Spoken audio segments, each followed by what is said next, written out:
can do the Charlie Brown teacher if you need me to.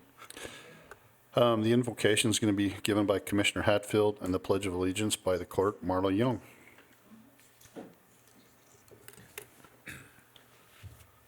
Our Father in heaven, we bow our heads before thee this morning and give thee thanks for the many blessings that we do enjoy. We're grateful for this land and this county that we live in, and grateful for the many things that are afforded to us.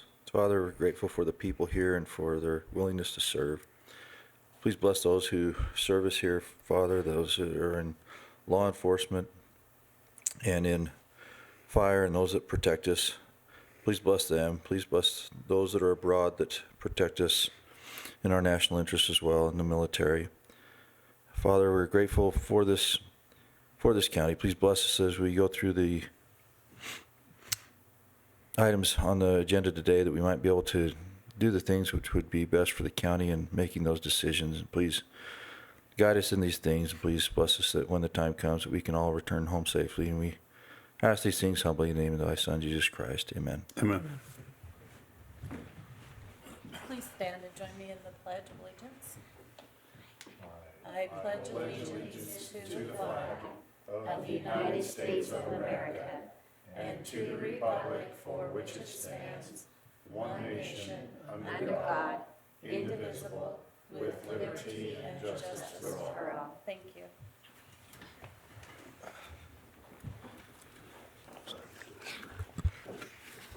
I don't know if anybody notices during the pledge that Jeff steps inside this little doorway right here so I can actually see the flag. So I jumped the gun a little bit too, ahead of Marla. we're good. You had a chance to look over the approval for minutes on October 6th? I know they just came through, but. Yeah, I read through those. I'd make a motion that we approve the minutes from October 6, 2021. I'll second that. I have a motion by Commissioner Scott and a second by Commissioner Hatfield. All in favor? Aye. Jeff, did you say you had anything? No. For now? No, I don't. Commissioner Scott? I had a conference call this morning at 7:30. 7. Yeah. Yeah, don't make it better than it was. No, it's actually a good conference call. It's one that's held in the Tri-County area with school district folks, different people in hospitals, medical, and some of the long-term care centers to coordinate COVID response. Statewide testing has dropped. Positive rate down to 10.25. Our area is slightly higher, the Tri-County area at 12.5. Box Elder County is one of the highest in the state right now. Our positive tests are coming in at 20%. Since the public health order went out on test to stay in elementary classrooms, there's been 11 events that triggered that. It resulted in a test rate of 27% positive, which is even higher than our rate. And that's with about 63% of the students being tested. There was one classroom where when the test came back, they were almost 50% positive. They identified twice the number of students that they had expected, that they knew about. So most of the state is leveling off. We're actually still increasing. One of the biggest concerns is the young population, children 5 to 9. The incident of testing positive for COVID has doubled in the last 2 weeks. And the number of children that age that are being hospitalized, which we haven't seen before, they're typically less susceptible, has also started to go up. There's one child from Cache County that is down in primary children's in a medically induced coma right now. So we're concerned about that demographic. Hospitalizations are continuing to increase. They're getting about 7 to 8. They have about 7 to 8 in the Brigham City Hospital, and I believe they're averaging a transfer a day. Rich County has an elementary school that had 40% of their students out of class yesterday. So it's kind of making its way around again. that younger demographic, they're the ones that cannot get the vaccine yet. It'll be available for 5 to 11-year-olds sometime in the next couple of weeks, if parents decide that they want that for their kids. I guess this would qualify under former agenda items.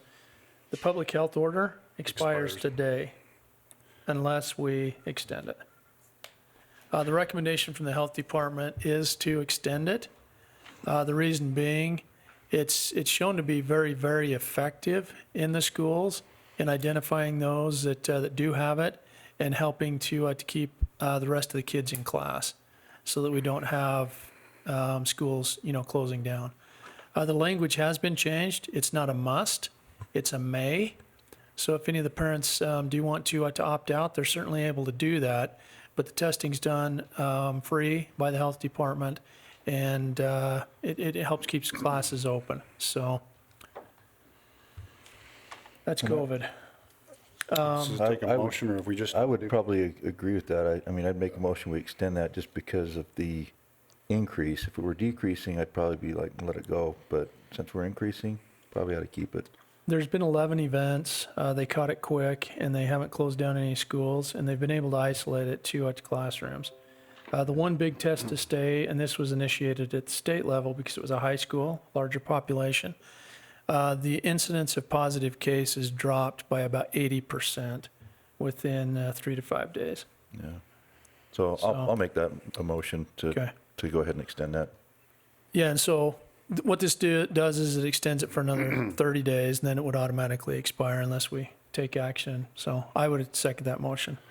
I've got a motion by Commissioner Hadfield and a second by Commissioner Scott. All in favor to extend that health order? Aye. Aye. Okay. Had another conference call at 9 o'clock. This one was less fun. It was essentially assessed. There's a bill in the legislature that would change, and it would take telecom from being centrally assessed and push it down to the local level. So we would have to assess telecom at the local level. The estimate is that it would potentially devalue those assets by up to 40%. So what we would see is a massive tax shift. And so all of your local commercial businesses and residential properties would bear the brunt of that tax shift. And the other option is Comcast, for some reason, is exempt, and they are taxed at the other local level, locally assessed. The other option is to move them to centrally assessed, which we're pushing. If it does get pushed down to the local level, we'll lose 3 times. We'll lose valuation, which would be a tax shift to all of us that own homes and businesses here. The other thing that we would lose is we would lose the ability to appeal, because we just don't have the staff or the time to appeal every one of these these assessed appeals, and it costs just tens of thousands of dollars. And these guys have attorneys that's their life's work. And then the third way we'd lose, we just don't have the staff to do this. They've got other things that they need to be doing. So we're watching it. We need to get the information out to the school district. 2/3 of our tax revenue, county tax revenue, goes to the school districts. They'll be the ones that are most impacted by this. That and every taxpayer. Yeah, that too. Yeah, that too. So that's coming in the legislature this year. So if you feel inclined, please reach out to one of your legislators and let them know that you'd appreciate them not overtaxing you. Is that it? Just a second. Yeah. Yeah. Yeah, that's it. Thanks. I had somebody send me this last week when we were talking about all the perspectives of what's going on in the world today. And my grandma, Summers, whose house I live in, would fit in this demographic. It says, for a small amount of perspective, at this moment, imagine you were born in the 1900s. When you are 14, World War I starts and ends when your 18th birthday with 22 million people killed. Later in the year, the Spanish flu epidemic hits the planet and runs until you are 20 and 50 million people die in those 2 years. Yes, 50 million. When you're 29, the Great Depression begins. Unemployment hits 25%. Global GDP drops 27%. That runs until you're 33. The country nearly collapses along with the world economy when you turn 39 and World War II starts. you aren't even over the hill yet. When you're 41, United States is fully pulled into WW2. Between your 39th and 45th birthday, 75 million people perish in the war. The Holocaust kills 6 million, and at age 52, the Korean War starts, and 5 million perish. At 64, Vietnam starts and doesn't end for many years. 4 million people die in the conflict. Approaching your 62nd birthday, you have the Cuban Missile Crisis and the tipping point of the Cold War. Life on the planet as we know it could well have ended. Great leaders prevented that from happening. As you turn 75, the Vietnam War finally ends, and you think everyone on the planet born in 1900, how did you survive all that? A kid in 1985 didn't think their 85-year-old grandparent understood how hard school was. Yet those grandparents, and now great-grandparents, survived everything that's listed above. Perspective is an amazing art. Let's try to keep things in perspective. Let's be smart, help each other out, and we will get through this.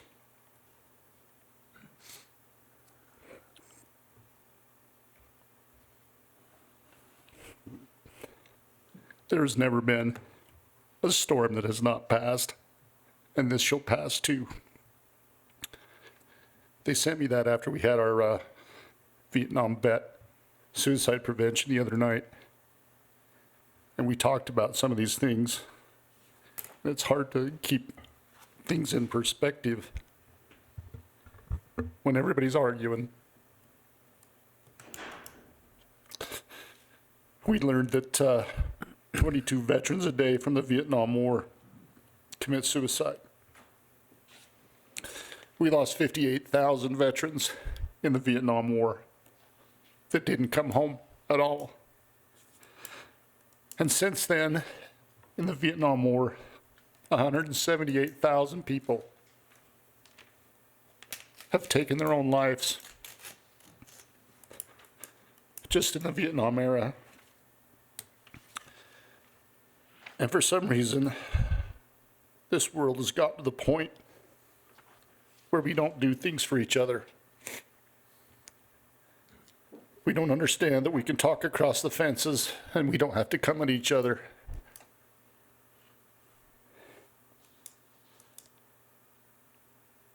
I think sometimes we understand and realize that we're stuck in this moment. And as I read those things, I think back to my grandma's diary, and she talked about the Spanish flu. She talked about watching kids die. She talked about having her son go off to the war and having people not come back from World War II. She watched her brother go to World War I and not come home. And yet we still sit here in the greatest nation on earth, at the greatest time the history's ever known, and we complain about everything.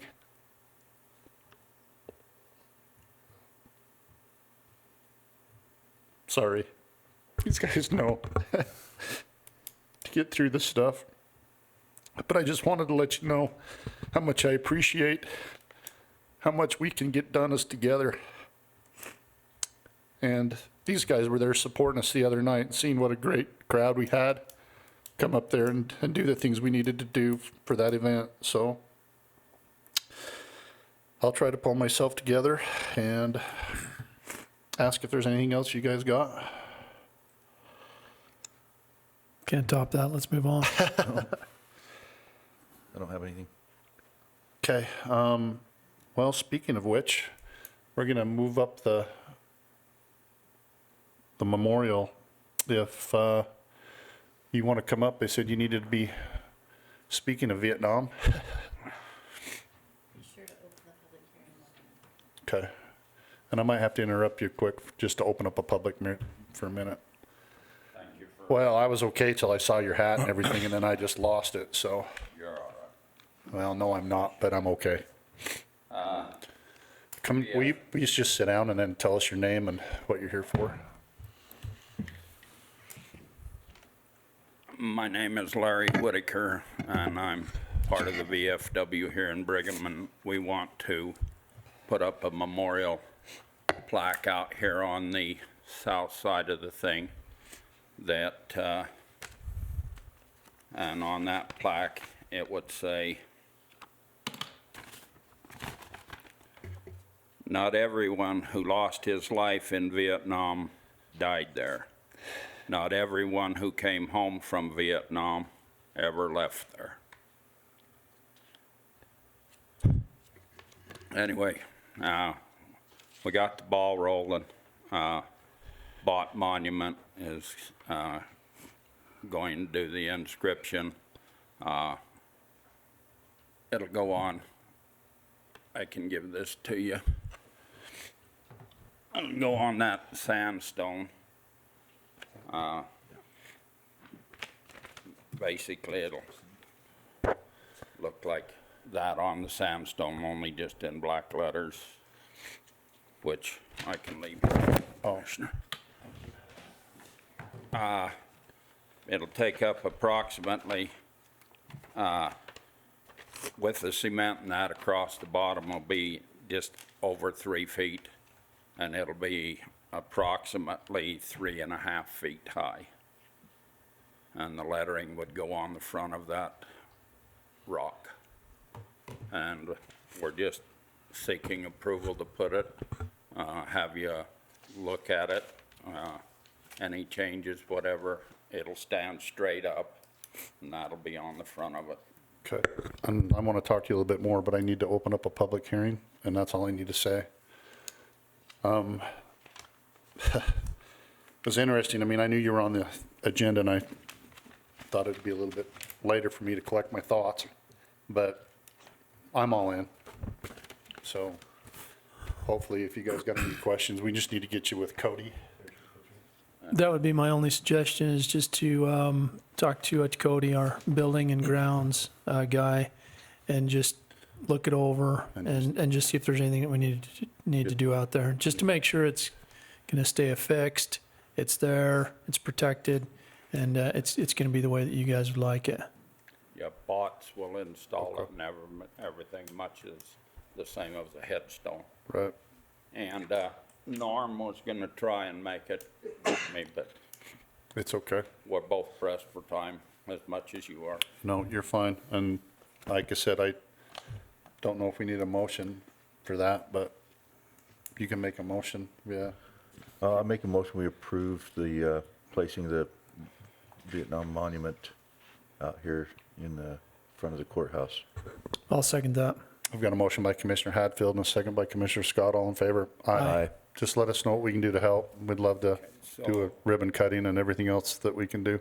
I don't know if we'll have it in by Vietnam Memorial Day. Okay. Veterans Day, which is coming up, in a couple of weeks. And we'll actually be gone Okay. Veterans Week, but if it's in, don't worry about it. Just get it done and we'll make sure we make mention of it whenever you can do that. So we appreciate everything. And who, Cody Elam. Cody Elam. will you give, Yeah, she can. Chrissy will give you Cody's number and stuff. Yeah. He's not here right now, so thank you for your time. thank Thanks. you for your Appreciate service. Thanks, Coach. Thanks. Thanks, Larry. Larry was my baseball coach. Oh, really? Yeah. That's awesome. Okay, looks like Diane.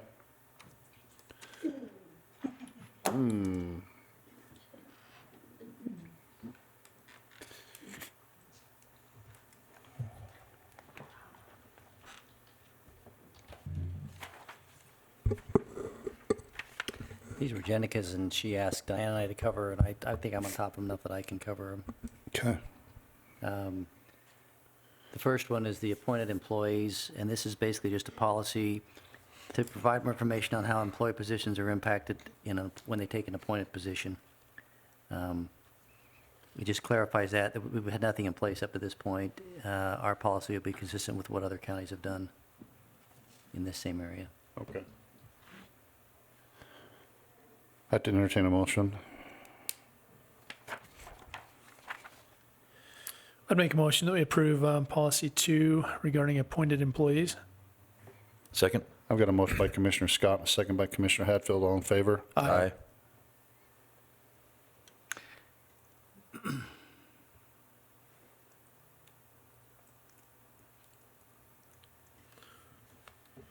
Want to go to the next one? Yeah, sorry. Next one is a update to the grievance policy. We've been working on this for a while. It's a fairly significant change, but it separates grievances from investigations and for discrimination and harassment issues, clarifies what happens with each of those. Jenica's and Annie have been working on it, and they're both good with it, so. I think we appreciate this a lot for the plain fact that it was taking up 50 or 60% of your time to be able to do some of these things, even with Annie here. I think it'll be a good change. I'd make a motion we approve policy 6, grievance policy updates. I'll second that. I've got a motion by Commissioner Hadfield and a second by Commissioner Scott. All in favor? Aye. And then the next one, I think Diane knows more about this one than I do, so she Yeah. can take that one. So it's the Navati. It's an additional to the EAP program. I think it's going to be a great yeah, it's going to be great. Each employee will have 12 counseling sessions with anyone that they choose. They're all online. With our EAP program that we do have now, getting in is a little bit of an issue because they are so backdated. Some of them need help immediately, and that gives them more of an access to get in and get the help that they need immediately. Yeah, because I know the EAP's backed up probably 6 weeks. Which Anything, they're fabulous also. anything we can do to help in that situation, I think is a good thing. So I'd entertain a motion. Yeah, I had a chance to be at the Benefits Committee meeting and get some info on this, so it's going to be a great program. I'd make a motion that we approve contract number 21-30 with Navati for 2022. Second. I got a motion by Commissioner Scott and a second by Commissioner Hadfield. All in favor? Aye. Thanks, Dan. Thank you. Okay, I think, Travis, I think you're up, buddy. Just come up here and sit down and tell us your name and what you're here for. Thanks for letting me come in, guys. My name is Travis Hudi. What we are doing, this will be our 3rd annual, we do a bull riding with a bull competition, but we've turned it into a fundraiser kind of a deal. The first one we did a few years ago for my Uncle Gary. And so during the bull riding, we cut the arena in half, set up tables and do silent auction stuff while we're bucking bulls. So it's kind of fun for people.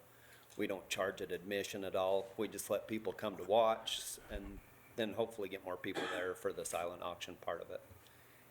And then, so what I'm here for today is just to see if we can get a break on the rent, maybe pass on the rent for the barn for the And that's what day. I think we've done the last couple of years. You know, like I said, Travis has been really good at volunteering and helping Jan do a bunch of different things. And when it comes to people who have the community in mind, you know, Travis has done a lot of stuff. We've been the recipient of his generosity, and my son has been able to have that through him also. So I know we've waived the fees up until, depending on how many people have to be there and whatever we do. Right. So what we do is just, if anybody has to be there with the tractor and things like that, that's the only thing we pass on. And I'm still working there part-time, so usually I volunteer to do all that, and I just don't write my time down. Okay. So it So works out good that way. Sounds like you got it covered. We Any need idea more. who the recipient's going to be this year? Yeah, this year it's for Lacey Hansen. I don't Okay. know if you guys know Lacey. I know worked Lacey. with Randy at Auto Leaving, so we actually didn't have anybody in mind up until a couple weeks ago, and then he came to work and they found out she had colon cancer, so. Young family, if I remember right. What's that? Young family, if I Yeah, remember right. 4 kids. Lacey's only 36 or so. yeah, Yeah. she's not even 40. We It's appreciate you Great cause. doing this stuff in the community. So that's what we're here for.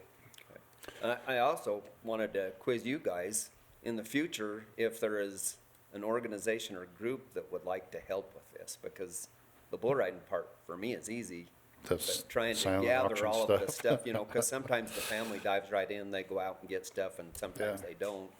So then it's less successful for the recipient, and that's, usually it's really pretty good. If I were you, I'd start looking at the Box Elder and Bear River FFA guys and just see if that's something that they might be able to. And that's, I've kind of quizzed a few of the organizations. That like would be a good, so, okay. Josh Dallin and Mike Chris Pace, Thompson. Chris Thompson and everybody. I honestly think that would just give them one more check mark to look and see what they can do for communities, and Okay. I think that'd be good. You got Good any idea. other suggestions? No.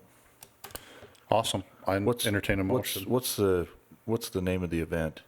So I do a bull riding in the summer at the fairgrounds. We call Bucking for Bucks. And Okay. then this we call Bucking for Bucks Fall Fundraiser. Okay, and I'll make a motion, we approve the use of the inside arena at the fairgrounds at a discount for the fall bucking for bucks, Date? October 30th. October 30th. October 30th. Come I dressed will up. second that. Come dressed up in your costume. Yeah, we are doing a Halloween costume. There you go. contest, too. Even the bull riders. Even the bull. So that should be good. Let's put some costumes on the bulls. I've got some Yeah. suggestions for you, Commissioner. I can only imagine. I've got a motion by Commissioner Hatfield and a second by Commissioner Scott. All in favor? Aye. Thanks, bud. Okay. We appreciate you. You guys. Thanks, Travis. Okay. I opened up the public hearing for the ag protection area in Willard in the Larkin Ag Protection. Marta, what else did you want me to say about this? Just for the plain fact that we readjusted the boundaries now because we found out that there was some land that was already in the ag protection? There's 2 parcels already in a prior ag protection. Okay, I don't think anybody can hear you. So when you go back into your microphone, it's over here by Jeff Scott. There Okay. were 2 parcels that were in a prior ag protection. So it's no longer 413.65 acres, it's 124.75. Okay. Wow. Okay. Do we know how long those other ones were in the ag protection? It's in the letter from Scott, I think. Let me look.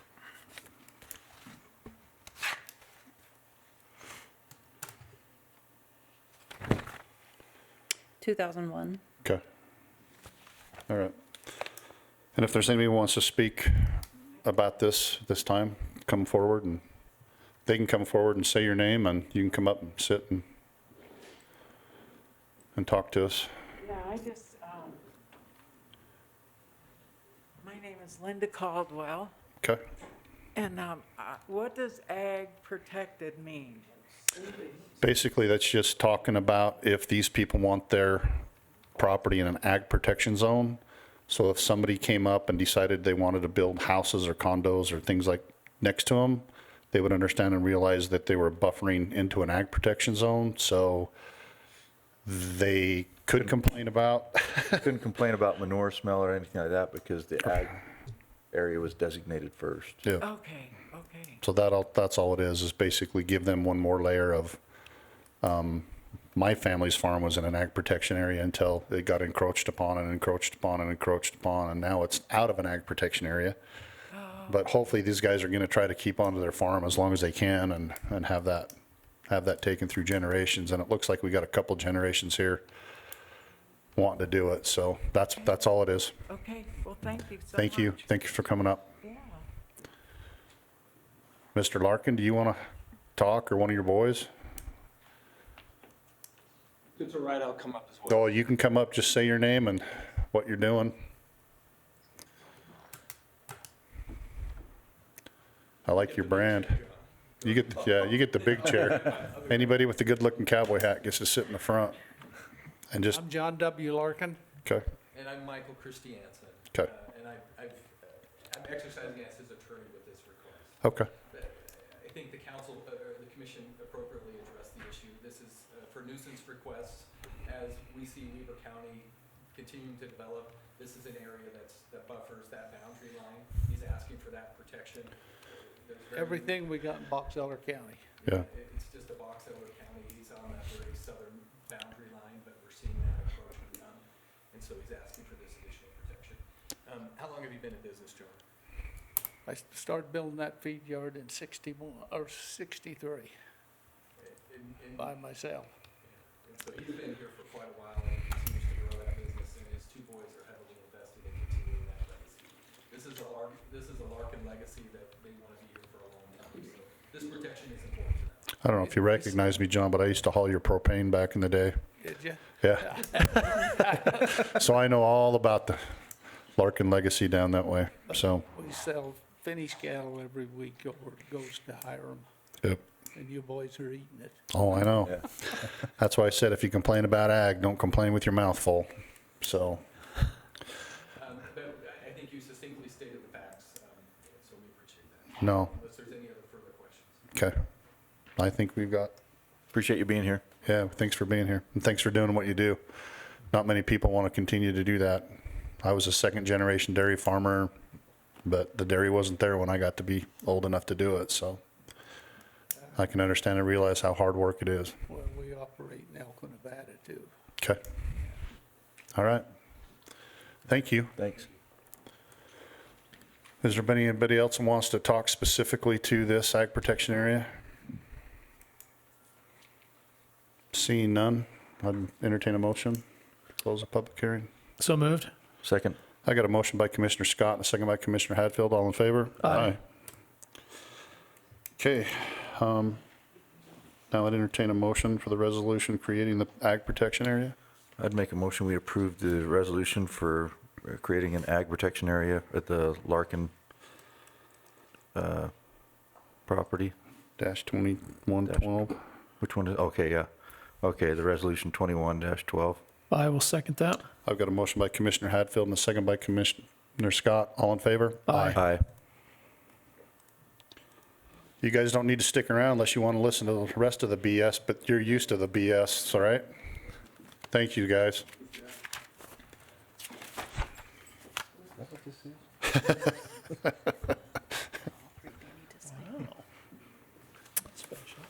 It looks like Chris. Is Brandon here yet? Oh, there he is in the back. I didn't notice him. You were hiding? How do you spell that? Hiding. H-Y-D-E-N.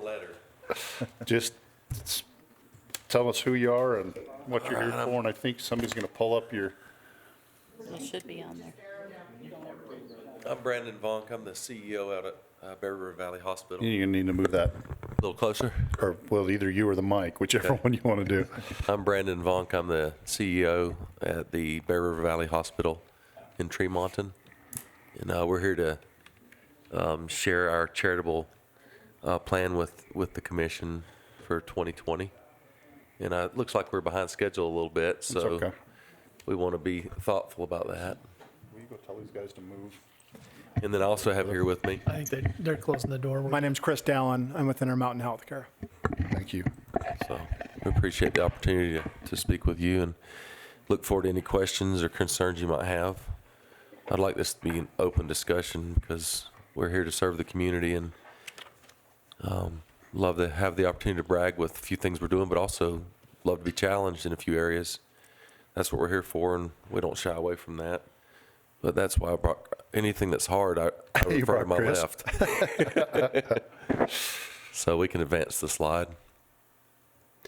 As you know, this is our mission statement, helping people live the healthiest lives possible.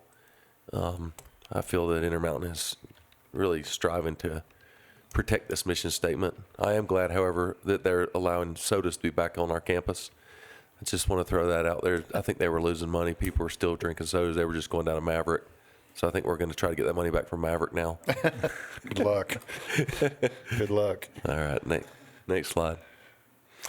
That we are not for profit. There's times that's been challenged, and so we're here today to try to show and make sure that we're upholding what's been asked of us as a not-for-profit organization. We help to meet the diverse healthcare needs of our communities by providing excellent care at the lowest appropriate cost, regardless of the patient's ability to pay. I emphasize that last statement, regardless of the patient's ability to pay. We'll always attempt to seek some payment based on the ability, but we know that there's, we'll go into the details of that algorithm in the future of this slide and see if you have any questions. Next slide. And next, you can see this mobile testing unit. We've tried to make ourselves very available in the underserved population. I don't know if this this bus has been out in several segments of Box Elder. It hasn't been out in Tremont as far as I know, but there might be other areas of Box Elder. Are you aware of where it's been I staying? haven't. Yeah, but we've been all over the state. We've tried to serve the underserved as much as possible. So just one aspect here of helping the homeless communities. Next. This is the size of our facility. It's not a very large building. We just have 16 licensed beds, less than 150 caregivers, several specialties, however. We don't intend to add beds in the near future. The future really is to keep folks out of the hospital overnight. You might be surprised, but our average daily census at Bear River Valley Hospital is usually less than 3. That accounts for all days during the week, including weekends and holidays. During the weekends, that really beats our averages down. But if I were to share with you where we've been the last 4 months, our average daily census is closer to 7 or 8. And on average, we're seeing 50% of our patients are COVID positive. For the most part, the patients in our community we're able to care for a couple days. They're discharged and they can recoup at home. We are transferring about 1 to 2 patients per day, however, that require an increased level of care. Those patients are usually going to Logan or to McKay. A couple services that we're looking to add. We're looking to add dialysis.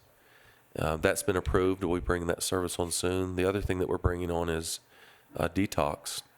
If you're aware, that's a service that probably the closest, at least from an Intermountain perspective, is at LDS Hospital. I worked there for a couple years, and I never saw an empty bed in that hospital for that particular service.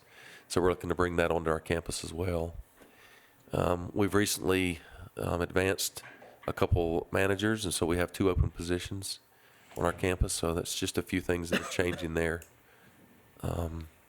Any questions about those stats before I move on? Bed capacity, you weathering the storm okay in Tremonton? We are.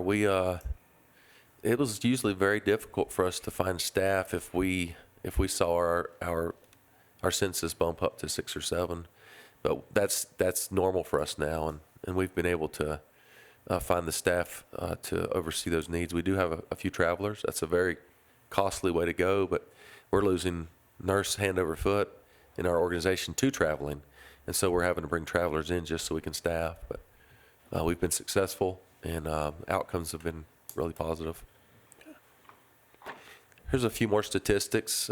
We deliver about 10 to 12 babies a month. You can see our admissions are just about around 550. Emergency department's extremely busy, 6,000 plus. And then this almost 1,600 patients received charity care in 2020, just under 1,000 surgeries, and then you can see the imaging exams. You may have noted that Intermountain just made a large investment partnership with an imaging company so that we can bring our imaging costs down. We're working closely with our family practice doctors to make sure that they are communicating and sharing that information with our community so that they can make a choice to either receive their imaging locally or to travel a few extra miles and get a much discounted price. I'll just share a personal story with you. I've got 6 kids. I use the health savings account with Intermountain. I was completely busted by March of 2020 just from imaging charges. I now have a son that's been recently diagnosed with type 1 diabetes. That just happened last month. And so I'm now not only the CEO of Bear River Valley Hospital, but I'm a high utilizer of the services. And I'm becoming more and more sensitive to the costs and the prices, and I'm becoming an advocate more and more for our patients regarding if I make a decent salary, and when I see how much money I'm spending, it hurts, it's painful, but it hurts more for me to think about the individual that's making $15 an hour. I've got a brother-in-law just moved here from Georgia. He's making the same amount working at a meat plant there in Tremonton that my son's making working at Arby's, just taking orders, $15 an hour. And those costs for healthcare, we have to keep looking at these costs and make recommendations and work with our community to bring those costs down.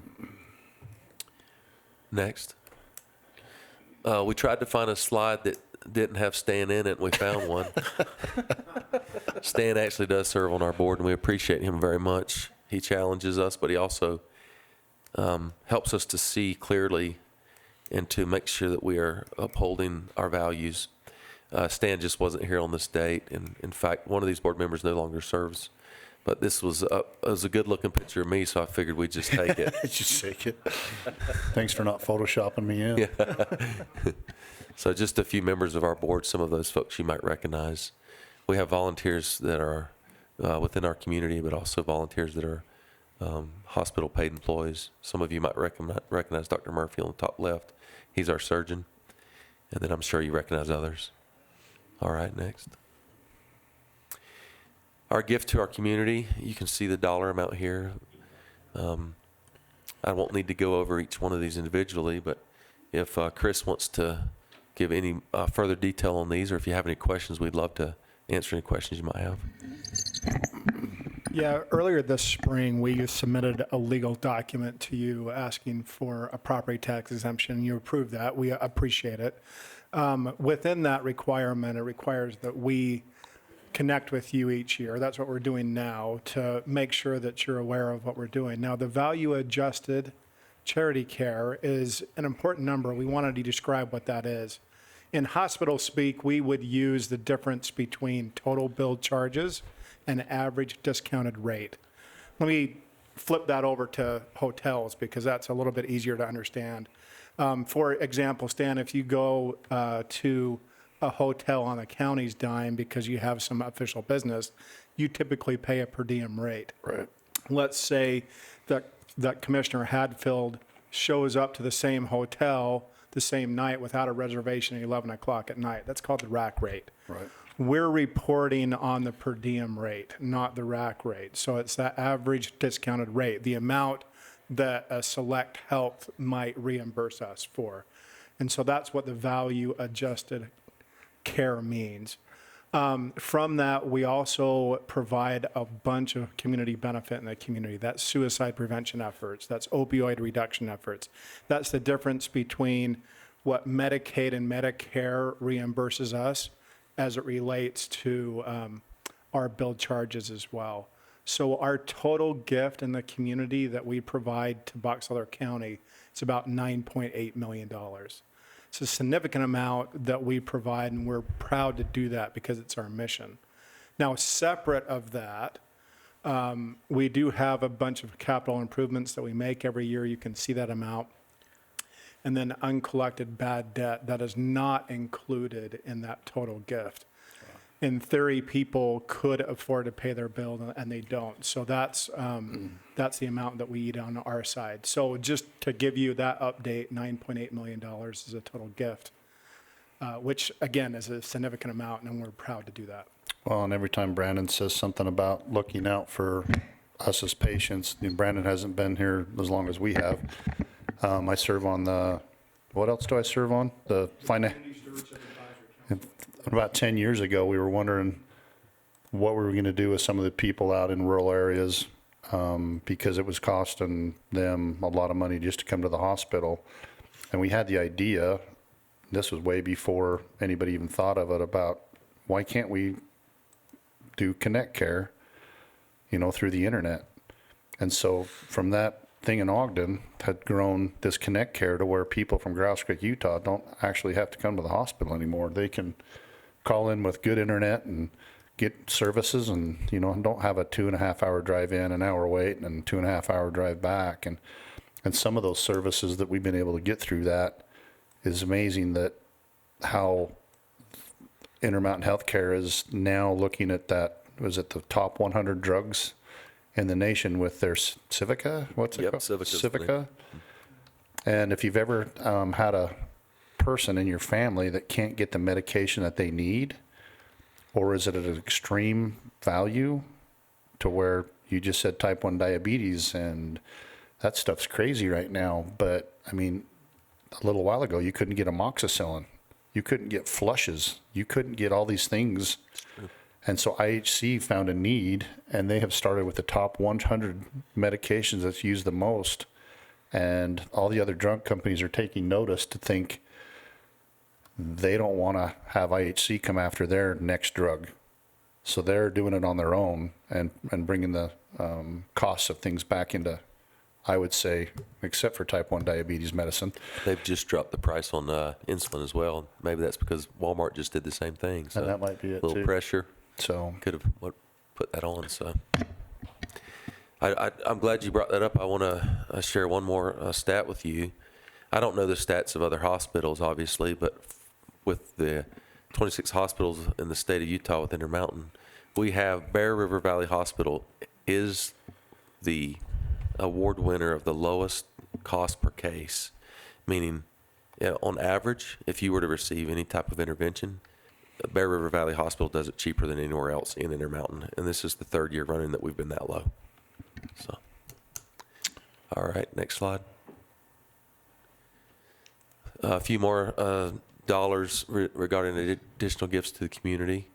$61,000 for community service and education, $176,000 for clinics serving underserved populations, $58,000 for professional education, and $14,000 for volunteer services. Anything you want to add to that, Chris? No, I was going to say this basically adds on to what I mentioned before about that total gift. And again, it's that work that we provide in the community that tries to swim upstream to solve health issues before they become health issues. We know that there's a lot of issues that we can solve, and we hope to have an impact on blood pressure and suicide prevention and many of those things within the community, and this is one of the ways that we're providing that. All right, next slide. Just some focus that we're going to have over the next several years with the community needs assessment. Our top three focuses will be on mental health, well-being, the prevention of avoidable diseases and injury, and also improving air quality. The one that's a little bit of a question mark for me is the air quality. I'm hoping to learn more about that in the future. I'm not sure what kind of impact we'll make on our community specifically at Bear River Valley, but we're extremely focused on the first two with mental health and avoidable diseases.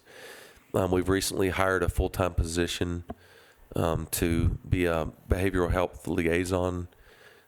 This person will not only serve our community, but they'll serve the Logan community, where in the past, if an individual is having a behavioral health crisis, it could be days before they could get appropriate treatment.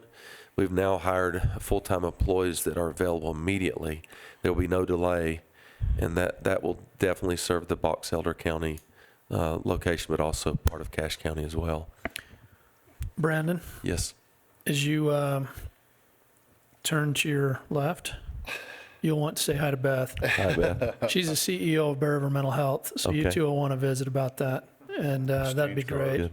So if they can provide the critical, immediate, Bear River Mental Health could be a good handoff. To be able to make sure you get that information out. Yeah, Sure will. Thank you for excellent the heads up. resource, so I appreciate your help on that. Next slide. Again, this is kind of the same slide with a few little more information. With the preventable, avoidable diseases, you can see what we're trying to improve: our immunization rates, decrease diabetes rates, decrease high blood pressure rates, and unintentional injuries. Obviously, we want to bring suicide rates down, along with substance use and Mental Health America ranking. So more to come on these. I don't have a lot more detail. These are new goals for the future. So next slide. This is additional funding that went to different visits within the community. One included the Tremont Community Health Center, where we saw over 10,000 patients, where we supported over 10,000 patients. We're getting close to the end, so. Turn the time over to you. So two things that I just wanted to mention here. Again, let's focus on the state requirement side. There are 6 standards that Intermountain Healthcare must meet in order to maintain our property exempt status. Next slide, please. The first one is we must establish that the organization is a not-for-profit hospital system, which we are. Next slide, please. We're a 501c3 organization, and as Brandon mentioned, we have a volunteer board that provides a lot of feedback for us based upon what the community would like to see and what the issues are. So we're represented well there. Next slide, please. None of the institution's net earnings and no donations made to it inure to the benefit of private shareholders. That means that we don't have stocks, we don't have a dividend. We don't have information that any ownership receives. If there's any increase in our financial position, that's plowed back into the benefit of the community. You can see that total gift where that profit might go to help the community serve where it needs. Next slide, please. The institution must establish that we provide services to individuals regardless of their circumstance.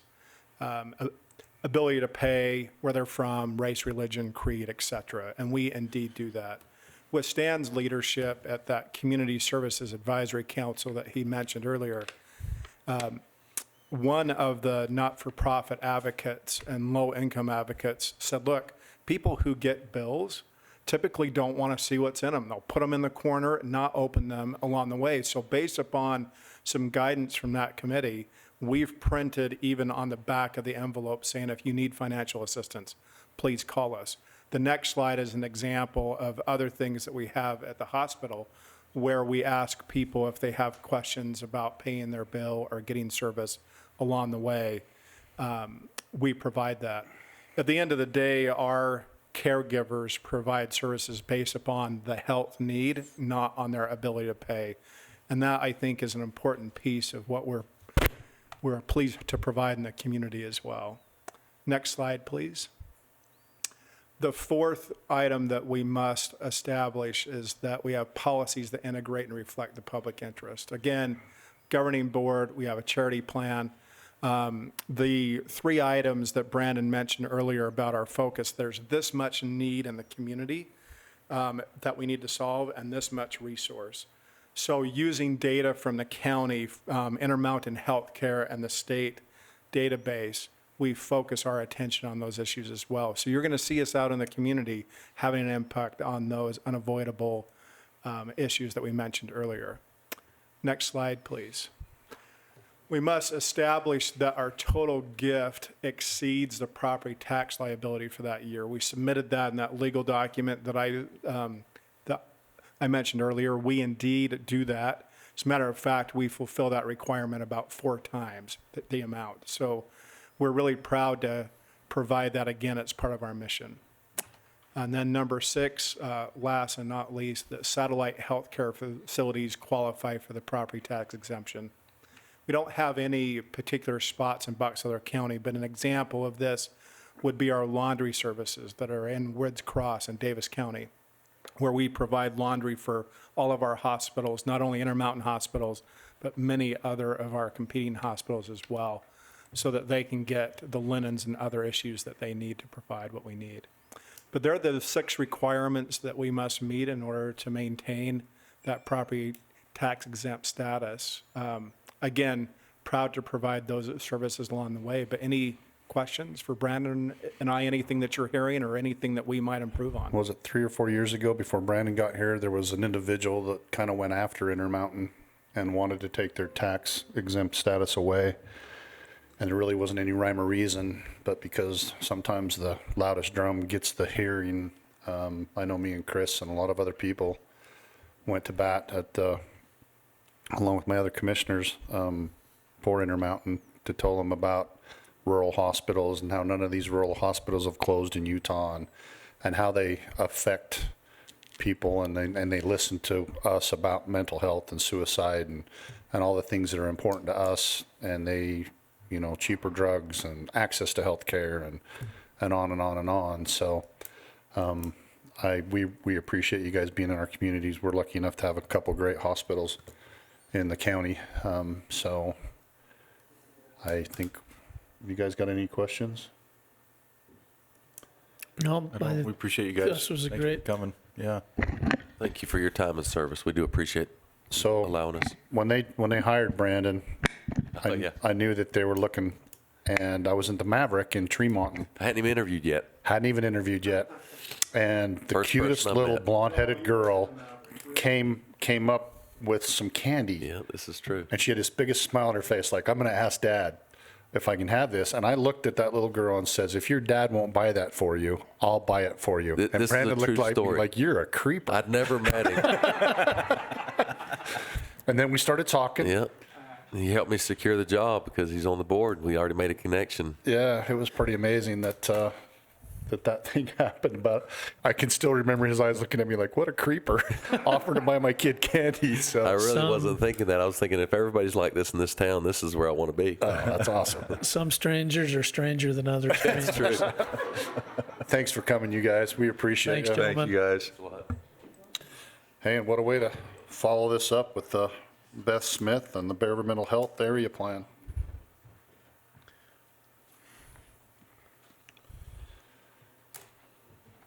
I think you're up next. Yep. That's fine. Okay, well, let's see. First of all, thank you for letting me crash today. You're fine. Give me your name. Beth Smith, I'm with Bear River Mental Health. Thank I'm you. the CEO there. I'll let you just take one of these and pass them down. We come every year, just as a reminder to. You're going to have to pull that microphone right next to you so we can hear you. I'm trying Thank to you. keep 6 feet back. but, You're fine. We come every year as just to remind you that we have an area plan. That is a requirement of the State Division of Mental Health. And that area plan starts with legislative actions or State Division of Mental Health directives. They land in a document that's called Division Directives, and then from there they build the area plan, which we have to respond to every single year.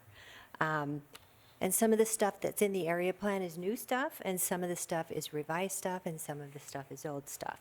But the document resides on the State Division of Mental Health's website, and I've listed for you where you can find that document. Normally, we come in the fall of every year to get this document approved. However, it's kind of mixed up because we're supposed to have your approval on it before we submit it to the State Division of Mental Health. But it's not really available for you to see, and so it kind of puts us in a bit of a quandary. What I'm going to do is let you know that I'm going to be here in June next year, as opposed to in the fall, and try and find a way to get you at least our draft document. It's not an easy one to print out because it resides on the web, but I'm going to try and come in June so that we're doing this before, so that you're approving it kind of as the process is going instead of after the process. But today, I'm just here to let you know what's changed in the document and to ask for the ratification of the document itself. So if you open it up, changes are in blue from one year to the next. When I did open it up in anticipation of coming here today, to me, it looked like the changes were 2 years' worth. So it might be the changes from 2 years ago.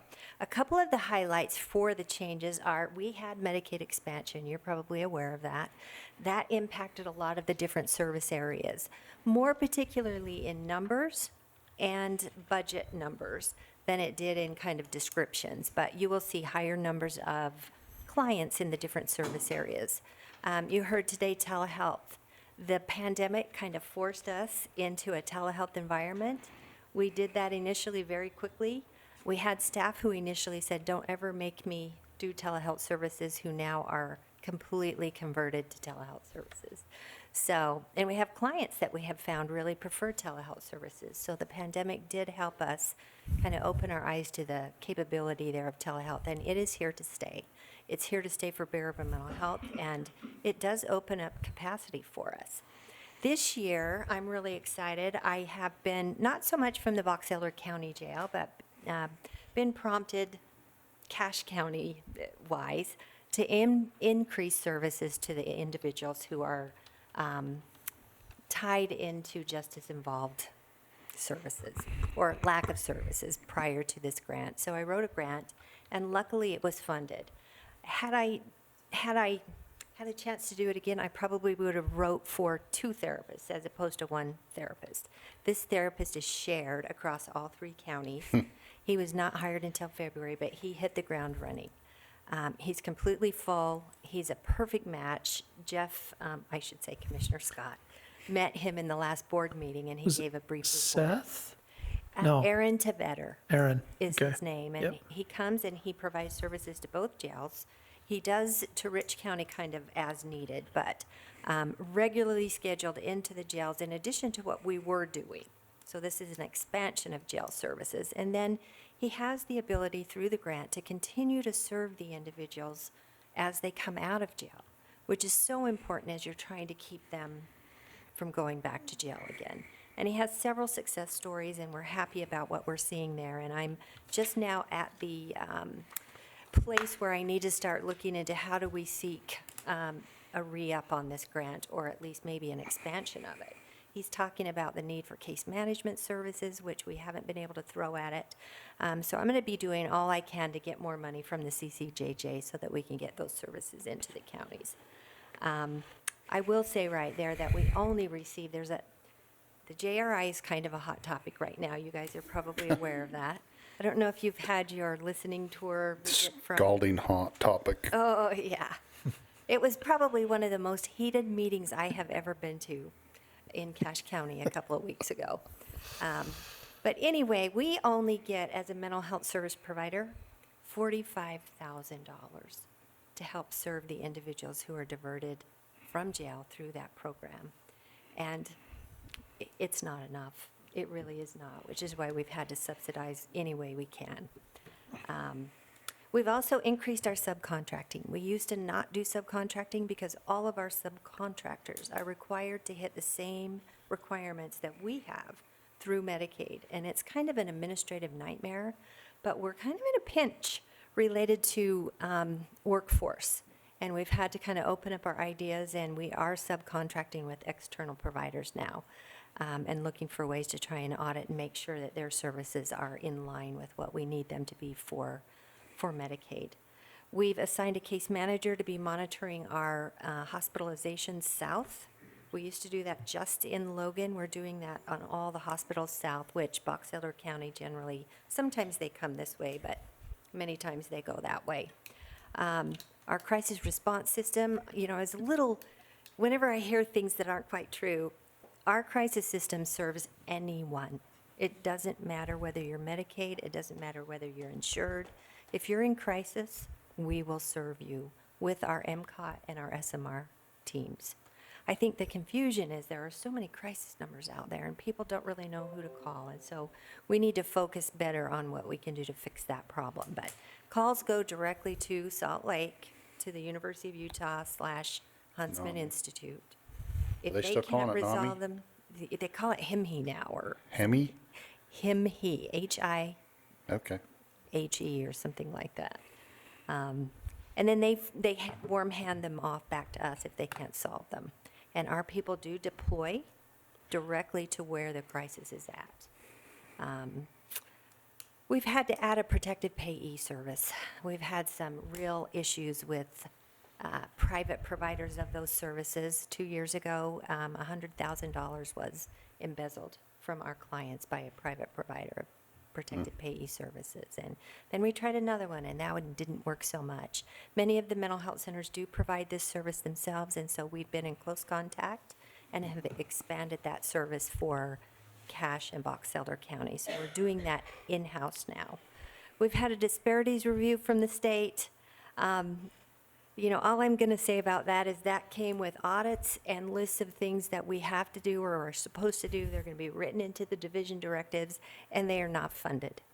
These things happen to us a lot, and we're frustrated about that, and I'll talk a little bit about that in a minute. We continue to try and enhance our website and social media. We're finding that that's a really good way to try and get the message out and word out relative to Bear River Mental Health. We can make sure that when we get our website together that you'll put tabs to our stuff, and so in case bet. somebody's, You bet. If somebody, who do I talk to? Keith Killer, our IT guy. Okay. Or you can let me know Okay. and just links, and I can get it to him just in one of our board meetings or something, so. Okay, will do. That would be wonderful. So, just in conclusion, this is a 60-page document. I would encourage you to open it up, see what you're ratifying. It doesn't change a lot each year, but it's a description of all the services and an estimate of numbers of clients and whatnot. Just an FYI for you in Box Elder County. Last year, we did 32,000 services for Box Elder County. That went up another 2,000 this year. And that wasn't necessarily even with additional staff. Our staff are working really, really hard, and they're doing really hard work. Which leads me to the next thing. I do want to say that the Justice Grant brought in 326 services over here to 53 individuals who would not have otherwise received services, who have in some way been connected with the justice system. Our biggest issue right now is staff recruitment and retention. There is a horrible workforce shortage. A lot of mental health is becoming more and more out there in the public, and people are accepting it. And now funding is going to various agencies. And some of these agencies are not necessarily agencies that are, their primary task is mental health service. And the jobs that are being created are much easier than the jobs that we have. We have huge documentation requirements. Our people have to go out into the homes, and an example, and I'm not dissing on schools, it's very important to have identification of individuals who have mental health needs wherever we can identify them. But we're losing our therapists to schools who are only using them like a master's level therapist at a bachelor's level service provision. And they don't have the documentation requirements. They get their summers off. We can't compete with it. They get decent benefits. And it's going to take a little bit of time. We're working really hard as a system to try and incentivize people to get their education in this field so that we can get a workforce built in Utah. I talked to one about it over the weekend, so. Great. I want to say if you can refer them, we're giving our own staff $500. I don't know if I can give you $500, but No. I'll turn it back. trying to incentivize, and it's going to take time, which gets in the way of our ability to provide the service. We've been kind of lucky. I'm hearing, like, for example, Wasatch Mental Health has had 25 positions open for over 6 months. Bear River, we probably went 3 months for one of our therapists, and we still have a telehealth therapist position open after 6 months. And the need is just going up. With that said, I'm going to kind of stop and say, are there any questions related to area plan or anything you want from me? Just let us know when you see things coming up in the legislature that could Okay. affect you. Just shoot Jeff a text and he can get a hold of us, because that's one thing we've found out over the last decade of being involved, that the more we're down there, the more we get, the more we're listened to. And so. Well, we stay in pretty close contact with UBIC, and when we're down there we're usually down there on Thursdays at the legislature. I mean, last year was obviously bizarre because Right. everything was distant. Right. But, we still tried to stay in touch with our counterpart at UAC that's on the Behavioral Health Committee and Right. respond to legislation that was less than favorable for our Right. centers. Right. I will say, what a great lead-in. I'm not going to go over everything on the bottom of your paper. I hope you'll read it. Today, there is a town hall for UAC. And I thought, well, Box Elder will be able to attend. You guys will be busy. Is that at 3 o'clock? That's at 2 o'clock. Or 2 o'clock, it's the consolidation? Yep. Yes, it's relative to consolidation Yeah. and kind of what's been being proposed on Medicaid. And the one thing that I would say to you all is, and you know this, you probably know this better than me, but as local funding disappears, your ability to make those local decisions goes down.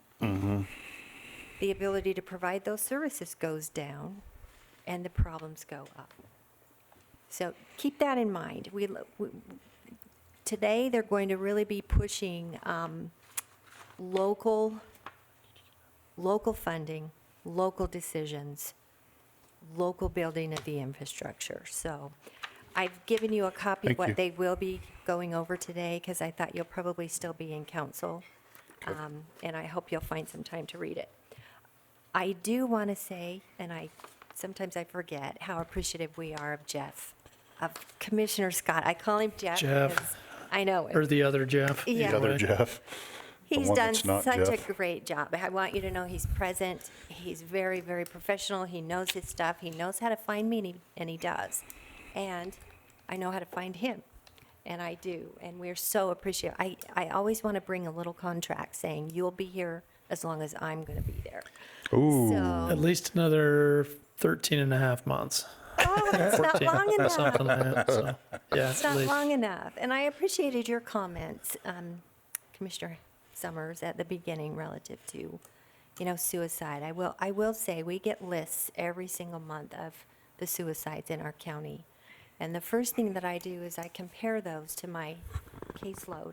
Yeah. And I'm always happy to see that they're not the people we've been working with. We assess for suicide risk at every appointment. And if the risk is there, we contract for safety. That's one of the things that makes, I think, Bear River Mental Health stand out in terms of services provided. We have 4,000 clients, and the suicide rate within the client list is very, very low. Even one is too many, but it's very, very low. If we can get people help and into us, we can generally save them. So, Thank you for your time. thank Yeah. you. Appreciate it. Thanks, We Beth. need an official motion. Okay. I would make a motion that we approve the Bear River Mental Health Area Plan. Second? We've got a motion by Commissioner Scott and a second by Commissioner Hatfield. All in favor? Aye. Thank you. Thanks, Beth. Thanks. And it's like we're on a tour of the mental health of Box Elder County. Come on down, Penny. We like seeing you, but wish that we didn't, right? We wish we could put you out of business. I wish you could too. How are you guys? Well, we're here. I know. More cheery news, huh? Yeah, just tell us who you are, and we know who you are and what you're here for. So I'm here from New Hope Crisis Center, Box Elder County. And we did not do any telehealth during COVID, unfortunately. We continued to operate safely during the pandemic. We closed down groups and classes for a while. We just, support group is really hard to do over Zoom or anything because oftentimes people are still in the home with their abuser. So we found we really weren't able to do that very safely. So we kind of paused for a little while and then we slowly started opening everything back up again and doing it safely. While other centers were kind of they were turning people away, we continued to operate during the pandemic and kind of remained really busy, honestly. So I did a snapshot of things, of our statistics, and it's really honestly shocking. I knew we were busy, and our staff will tell you, yeah, we knew we were busy too. But our crisis calls jumped from like the previous year. We had 1,965 crisis calls, and we jumped to 2,836 crisis calls. So it was just insane. And like I said, I knew we were busy, but I couldn't believe it. And I took a couple of months because even like this year, I've been noticing how busy we were in August and September. So from last year, August and September, we had like 8 total in shelter in August and 12 in September. This year, our numbers jumped to 21 and 22 in shelter. And for our little shelter, that's really a lot. Honestly, we're really just full all the time. Like we empty a room and we fill right back up. We're almost always at capacity and then some. We have to double up. We're really full. The numbers are unbelievable. The numbers are just more than we can almost handle sometimes. I don't know why, but that's just where we're at. So we have a really small staff. I think we have about 16 staff members that are just amazing. I brought a few with me, a couple, and an intern that helps us a lot. We have amazing, amazing ladies on our staff that are just work tirelessly to help victims in this county. So I always think more than the numbers, I think the stories that we have help kind of tell the story. So I wanted to tell you a story of a survivor that we had. She came to our shelter after just years of abuse, both physical and verbal. She came with 4 children. They stayed in our shelter for a time. Staff was trying to help her find safety. Then one day she just didn't come back. Her and her kids just didn't show up back at shelter. All their things were still in shelter. This will happen once in a while. We didn't know what had happened to her. all of a sudden her abuser started calling shelter, and he insisted that he wanted to come to shelter and pick up all their things. Well, staff was like, that's not really going to happen. We don't let you come back and get her things, you know? We don't allow you to come into our shelter and pick up her and the kids' things. But he kept insisting, he called, and he was very persistent. He wanted to come and get her things. And we were just like, no, that's not going to happen. So finally, she came in with one of her kids with sunglasses on. She had sunglasses on. He, you know where we are. He was across the street with the other 3 kids in the car.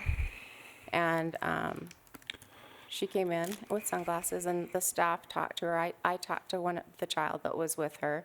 She was older, and the child just did not want to stay in the situation they were in. The child talked to me and said, I really want my mom to get a place to live. I don't want to keep living like this. The staff member that talked to the mom asked her to take her sunglasses off while she talked to her. She had 2 black eyes. And she, of course, we asked to call law enforcement. We told her we would help her get the kids that were with him away. But she said no, she had just fallen. She was fine. So you can understand why she wouldn't want to come back. We always try to leave the door open for everybody and know that if they need our help again, they can come back. Our staff is really good at that. She did return with them that time. But the good news is, because our staff is so good at letting people know that door is open, a few months later, she came back to us again, seeking help.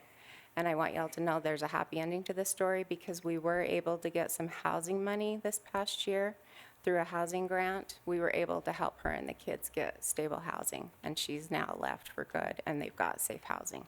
So that's what that kind of money does for people. They're able to leave for good and get safe, stable housing. So there is the happy ending to some of these stories that we're able to do.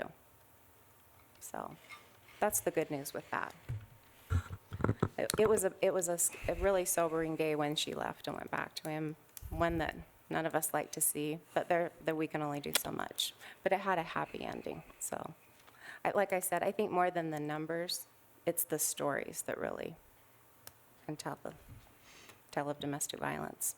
So, do y'all have any questions before I read the proclamation? I won't take too much of your time. No, we just appreciate everything you do.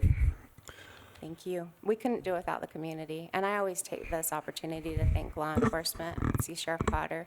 We couldn't do our jobs without our partners with law enforcement, you know? And we couldn't do our job without all of you either. That's the thing. I mean, honestly, people come to Box Elder because of the community. It's and very it's true. because of people like you and your staff and things is the reason that we have such a great community. So We're really fortunate to be in this community, because it's a great community, and I think at so many other places, they don't have the relationships that we do with law enforcement. Like other shelters, they don't get along with law enforcement. It's funny, but we all get along with our law enforcement partners and prosecutors. We like everybody here, judges. It's funny. We all get along. And I think we just all have good relationships with other agencies. So it's a great community to be That's part the of in secret. Box Elder. Yeah, it really is. It's a nice community. So any questions? So if you don't mind, I'll read this, and Be great. I'll get out of you guys' hair. So whereas 1 in every 3 women in Utah will experience domestic violence during her lifetime, whereas victims should have help to find the compassion, comfort, and healing they need, and domestic abusers should be punished to the full extent of the law, and whereas fleeing domestic violence has caused women and children to be the fastest growing homeless population, and whereas Domestic Violence Awareness Month provides an excellent opportunity for the community to recognize this issue and the many victims of this terrible crime, and to show support for the numerous organizations and individuals who provide critical advocacy, services, and assistance to victims. Therefore, we, Commissioners for Box Elder County, urge residents to work together to eliminate domestic violence from our community, and hereby declare October 2021 as Domestic Violence Awareness Month in Box Elder County, Utah. I entertain a motion. I'll make a motion, we accept October as the Domestic Violence Awareness Month. I'll second that. I've got a motion by Commissioner Hadfield and a second by Commissioner Scott. All in favor? Aye. Thank you. Thanks. Are we doing Thanks, Penny. pinwheels this year, or are we just Or I said, don't you usually do pinwheels out on the front? We don't, that's for child abuse in April. Okay, Thanks, you guys. thank Yeah. you. Thank you, Penny. And it looks like we're to Karen Caldwell. If you guys want to come up and state your name and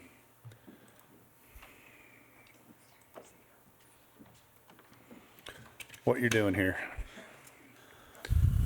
Even though, look, I'm one ahead of you. That's it. I have some handouts. That's awesome. Thanks. No, we can give them here.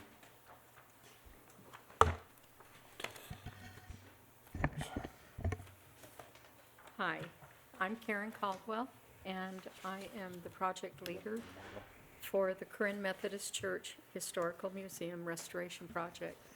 And I want to thank you, first off. You need to grab that mic and put it right up next to you, sorry, so we can. Okay. I want to thank you for the invitation to come and explain our project to you. And all before me today is going to be a hard act to follow, but I'm going to try. The handout I've given you is just a small idea of what we're doing and the history of what brought this on. I don't know if anyone here is familiar with the Corinne Methodist Church. I've performed a couple weddings there. Okay. The history of this building is quite cool. It's ominous. It's awesome. It's It was built in 1870. It's the oldest Protestant building left standing in the state of Utah. Yep.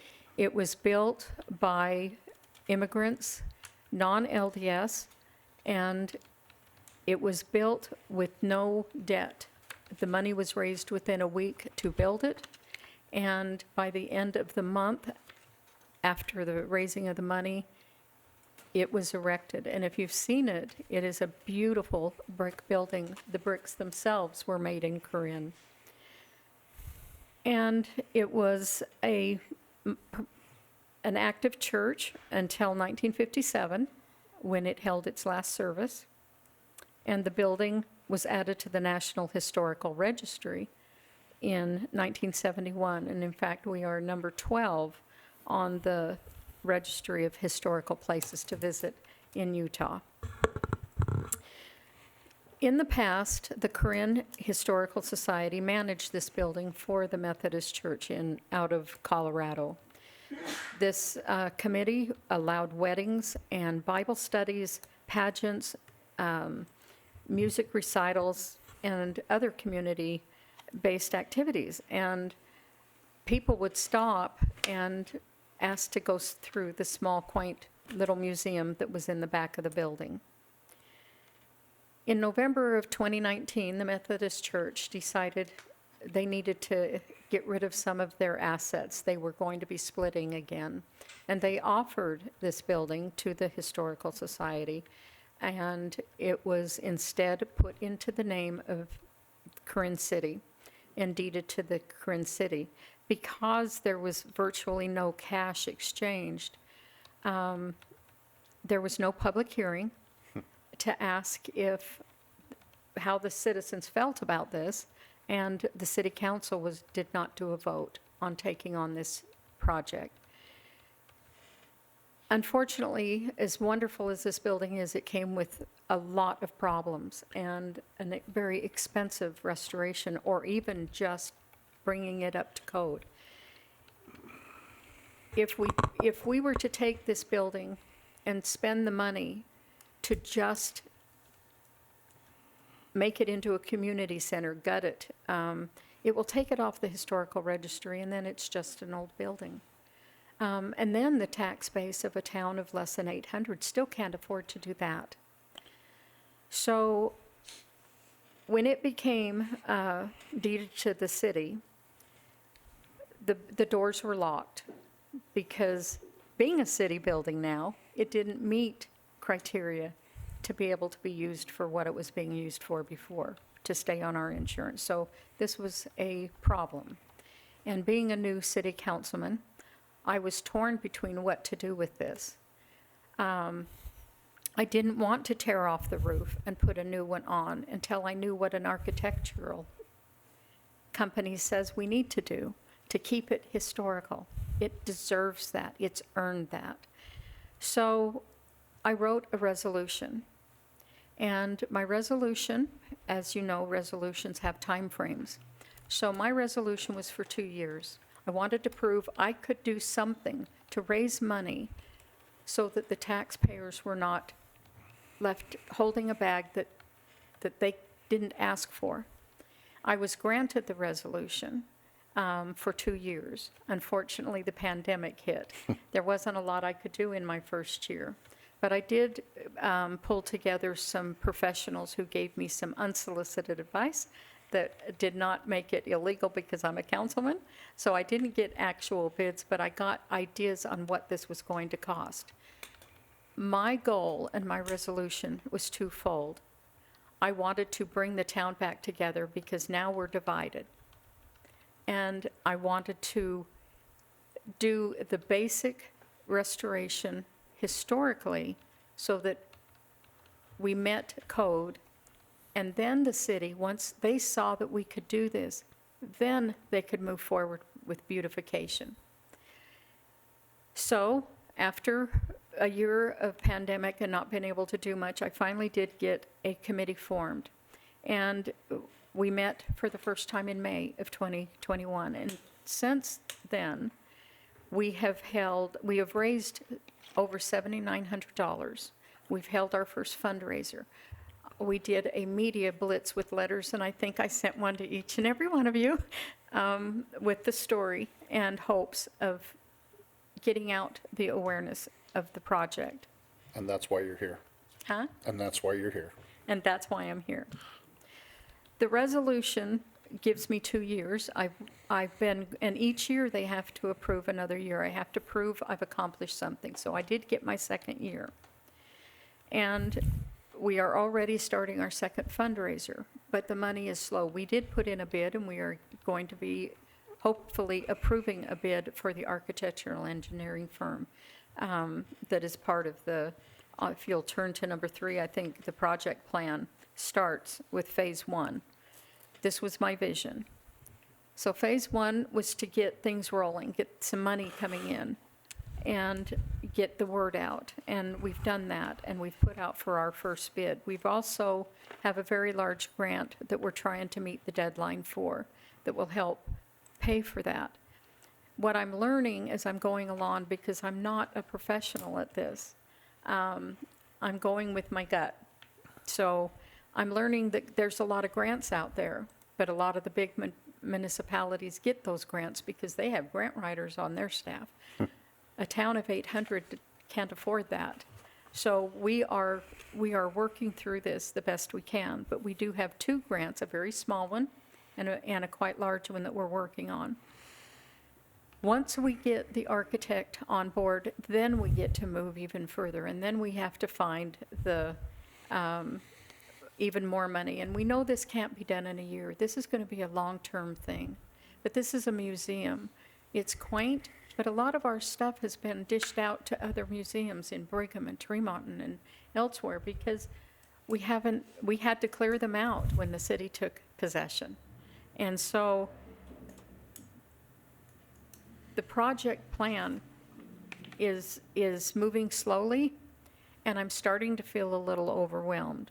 So my future needs is support. I need support. I need to know there's people backing me. I need funds.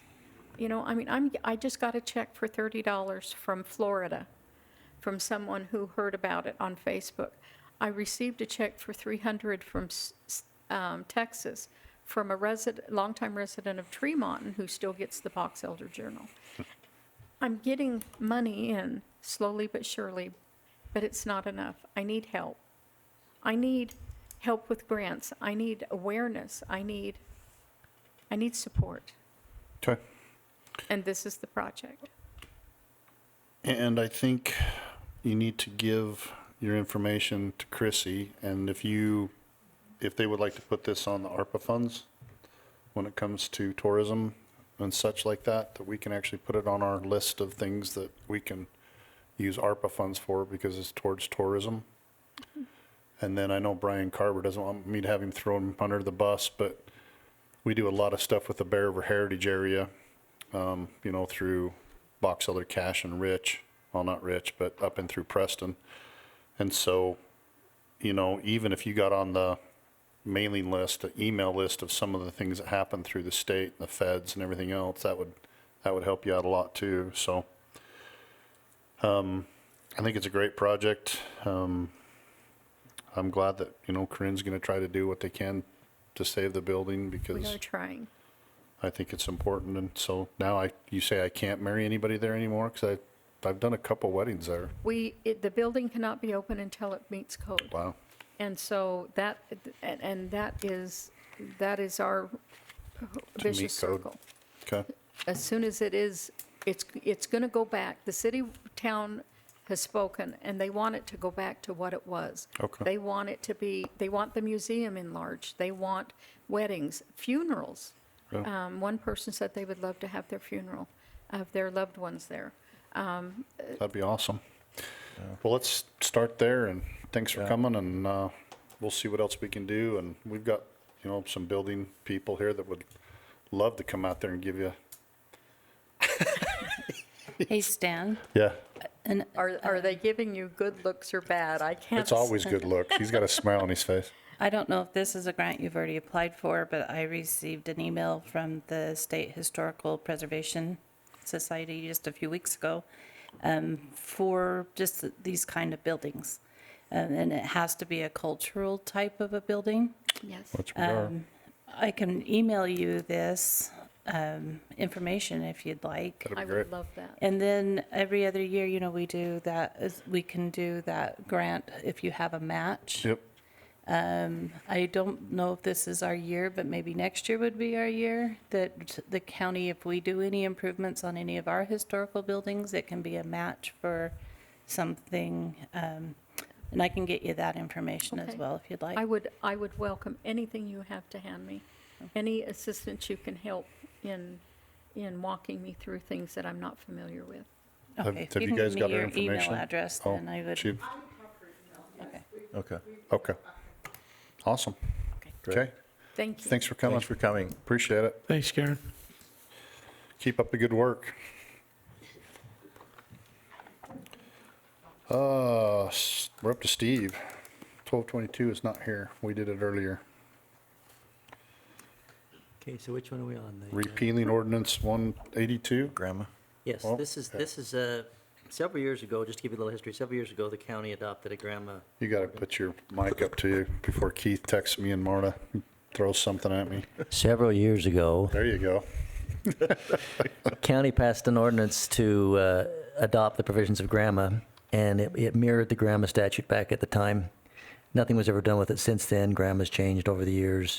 It's come to our attention that it's way out of date. And so this is just an ordinance to repeal that old one and indicate that we will just be following the state statute so that as it changes, we'll change as well.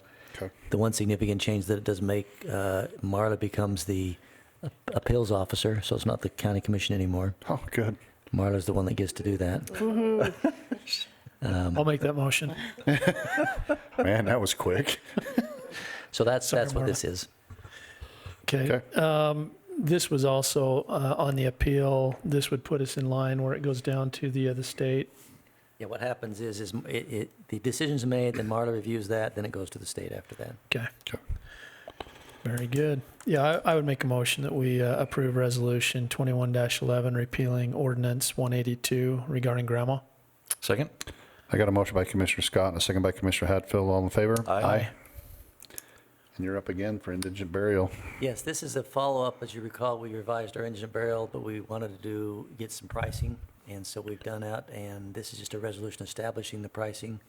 I was trying to pull up a copy. I think it's $1,200 is the amount that we'll pay, Okay. and so that's what this is. There was one, did you get the call on that, Commissioner Hadfield? Yeah, I signed Okay, it. yeah, there was one that So- came in. I was out of town, Me Yeah. too. so, I took okay. care of it. So, yeah, I'll make a motion, we adopt the resolution reimbursement rate for indigent burials. I'll second that. I got a motion by Commissioner Hatfield and a second by Commissioner Scott. All in favor? Aye. Wow, you're up again. I know.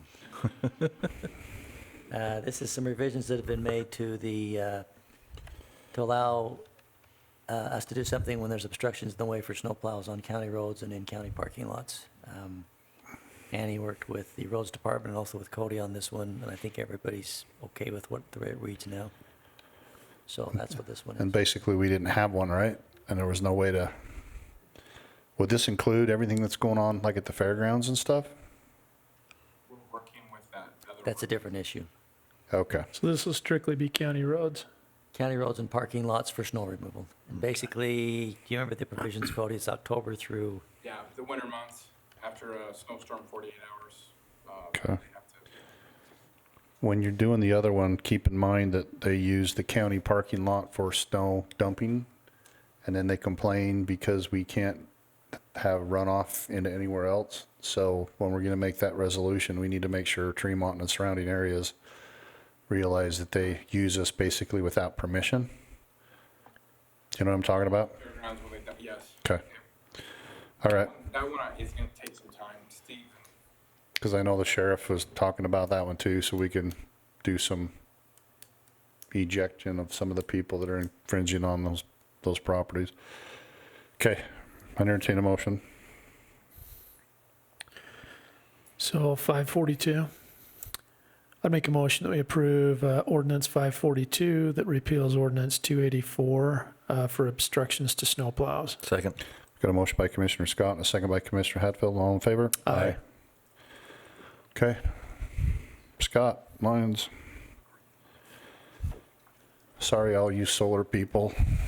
We're usually not this long-winded, but for some reason today.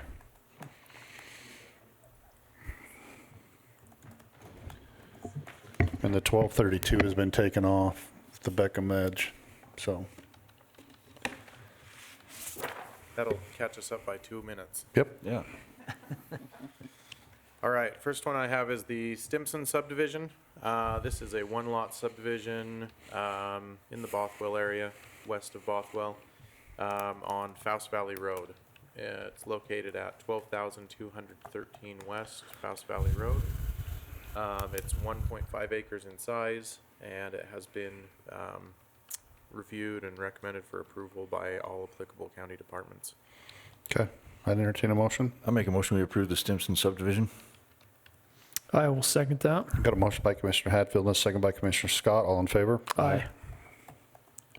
So yeah, 1232 is off. 1234 is regarding a text amendment request. So the request was made to add PUDs, which is a planned unit development, back into the county land use and development code. This would allow for more flexible design and subdivision layouts. It went to the Planning Commission, and the Planning Commission held a public hearing and forwarded a recommendation of denial to the County Commission. So now it comes to you. I know the applicant is here. He mentioned that he had a phone conversation with Commissioner Scott, and anyway, there was some discussion between them regarding a zoning by contract. I spoke with the applicant this morning, and anyway, I don't know if you want to hear anything from him, but I'm not sure how feasible the zoning by contract is with this existing zoning we have in place. We did come up with another potential solution that could go through the process. It would be another text amendment for the MPC zone. The county has a master plan community zone. You need to bring that up. I don't think they're gonna, I'm gonna get a text. There you go. Anyway, that zone's similar to a PUD, but it requires a minimum of 100 acres to go into that. And this was about between 70 and 78, if I remember right. Yeah, somewhere in the 70s. Okay. Well, and honestly, the higher density thing, we've got to be able to start doing some of that stuff inside the county. So if all we have to do is change that 100-acre requirement to up to, or including as, or something to that effect, Could you do a zone by contract to do an MPC at a 70 acre instead of 100? Or would that require a revision to the MPC zone? Yeah, it would be a revision to the MPC zone. Okay. 'Cause the way the code's written, it requires a minimum of the 100. Minimum of 100. Yeah. That was a question. And that was, are you the other Mike? Yeah. Okay. I spoke with your counterpart. I'm the other Jeff. And, and that was kind of what we had talked about. I'm a big private property advocate, but I understand that not all of these things fit. And the reason, if I remember right, that the Planning Commission decided to do away with PUDs is because it's a template and they can be put down someplace and they don't necessarily fit in that particular area. One of them that was particularly not liked by the Planning Commission was one that put all of the common area on a hillside that had like a 15 or 16% grade. And so that was where all the common area was, and that's how they were going to make it a PUD, and then just develop the lower portion. And so it met the letter of the law, but didn't come anywhere close to the spirit of the law. And so I think that was the reason. And so I would be in favor of doing something that meets that, because I think that's a great location for it. I think you will see higher density down there. We already see it on the property, contiguous to it. So I guess if I were to make a motion, I would make a motion that we deny the text amendment at this point and send it back and look at that MPC or another option that works for all parties involved. And I'd be okay with that. I think we, like you said, that just the overlay of a PUD probably didn't make sense, but we need to be able to make arrangements for specific, like you said, by contract somehow. So maybe just even take out the 100 acres on that. I mean, I don't know why would you pinhole yourself to 100 acres on something anyway, so. Yeah, Could we do it at a density level instead of 100 acres? I mean, 100 acres is a pretty large development. I mean, I could see somebody coming in and wanting to do something like this on an area as small as 20. Right. And if it had the density requirements, I mean, I guess then you're starting to kind of push up against if it looks like a PUD and smells like a PUD, it's probably a PUD. Yeah, and I guess the difference is between the MPC and the PUD is the MPC is it's done by contract. It's not. Yeah. Well, and that's something that. PUD isn't. So. And the other thing I like about it is it's a zoning change, and so we're still going to have to go through the public hearing. People will still have the opportunity to say yay or nay, give input, and it's not an overlay where you could just have a PUD anywhere. Yeah, and that was one of the new language proposed as part of this PUD was to make it an overlay, like it used to be, before it was removed from the code, it used to be just a conditional use permit. This new language made it an overlay that would go through a legislative process. So I do commend the applicant for making that change. I think that was a good idea. But yeah, I mean, ultimately, I think the suggestions he had Made sense. did the best that available to resolve the Planning Commission's concerns. Ultimately, I guess they didn't do enough because the Planning Commission still recommended denial. I like what they've done. They've already went through. They've got the sewer worked out for something like this, which is big in that area. Water. I mean, they've already done a lot of the due diligence, and so a lot of the concerns that we would normally have, I think, have been addressed. And this is something else that just proves that the county shouldn't be in those type of businesses. I mean, these cities should be starting to take care of this stuff if they're going to have city sewer, city water, city everything else. That this growth is starting to expand, and if it looks like a city and it quacks like a city, and it should be a city. Yeah. And, Willard has struggled as far as adopting, they used to have a PUD ordinance. They're Right. looking into it, but they did email me 2 days ago and asked for any PUD draft ordinances that we had done. So it sounds like they're doing some research. Okay. Well, I agree with Commissioner Scott's approach, and so I would second his motion. Okay. got any questions, other Mike? Because I actually think we want to work with this and just make it sure that it comes through as a decent ordinance to where people understand. And we appreciate you guys coming and working with staff. I mean, I hate to think that we've got to do any more time on this because I understand time is money. So, Well, and one more comment before we vote on this. Okay. You know, in talking with your counterpart, Mike, the price point where you guys are at, I mean, I think it's perfect combination. That's people that are working in our community, maybe going into Weber or Davis, and about as affordable as you can get on affordable housing right now. So thank you. And we've got to do something. And that might be something else you need to take a look at to see. Have you looked at the affordable housing stuff that we have in the area to see if there's something that we can help do in that arena? We haven't looked into it. Your man right here, Brian, I keep throwing him underneath the bus, but you know, we do have some affordable house stuff in our area that maybe we can help, you know, with some of those things with, and even ARPA funds with sewer and water and things like that. So I think maybe talking to Scott and Brian would be a good thing to move this along. Okay. Cool. I've got a motion by Commissioner Scott and a second by Commissioner Hatfield. All in favor? Aye. Do you want me to sign that? Yeah. Clap. Good, because I needed to stand up. See if my knee still works.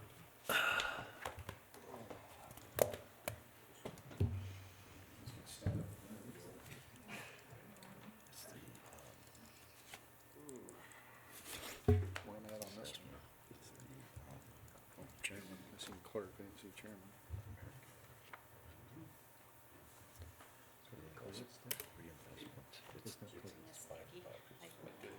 I got a sticky, do you need it? Go back out, this stuff, it's not. Okay. Sticky. The CARES Act.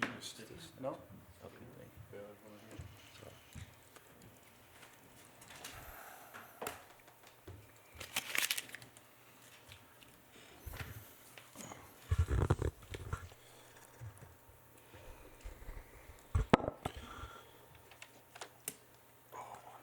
Stand up for a minute. I think those are my sticky notes. What's that? I think those are my sticky notes. How'd they get in my desk? I don't know. I didn't even know I had a desk. I didn't even know I had a sticky note.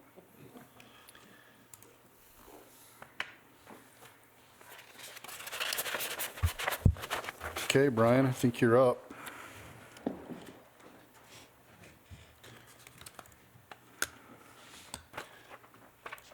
It says commission on the thing, but I'm glad Brian decided to come over here and, because everybody's tired of listening to us. So if you want to give a little bit of background on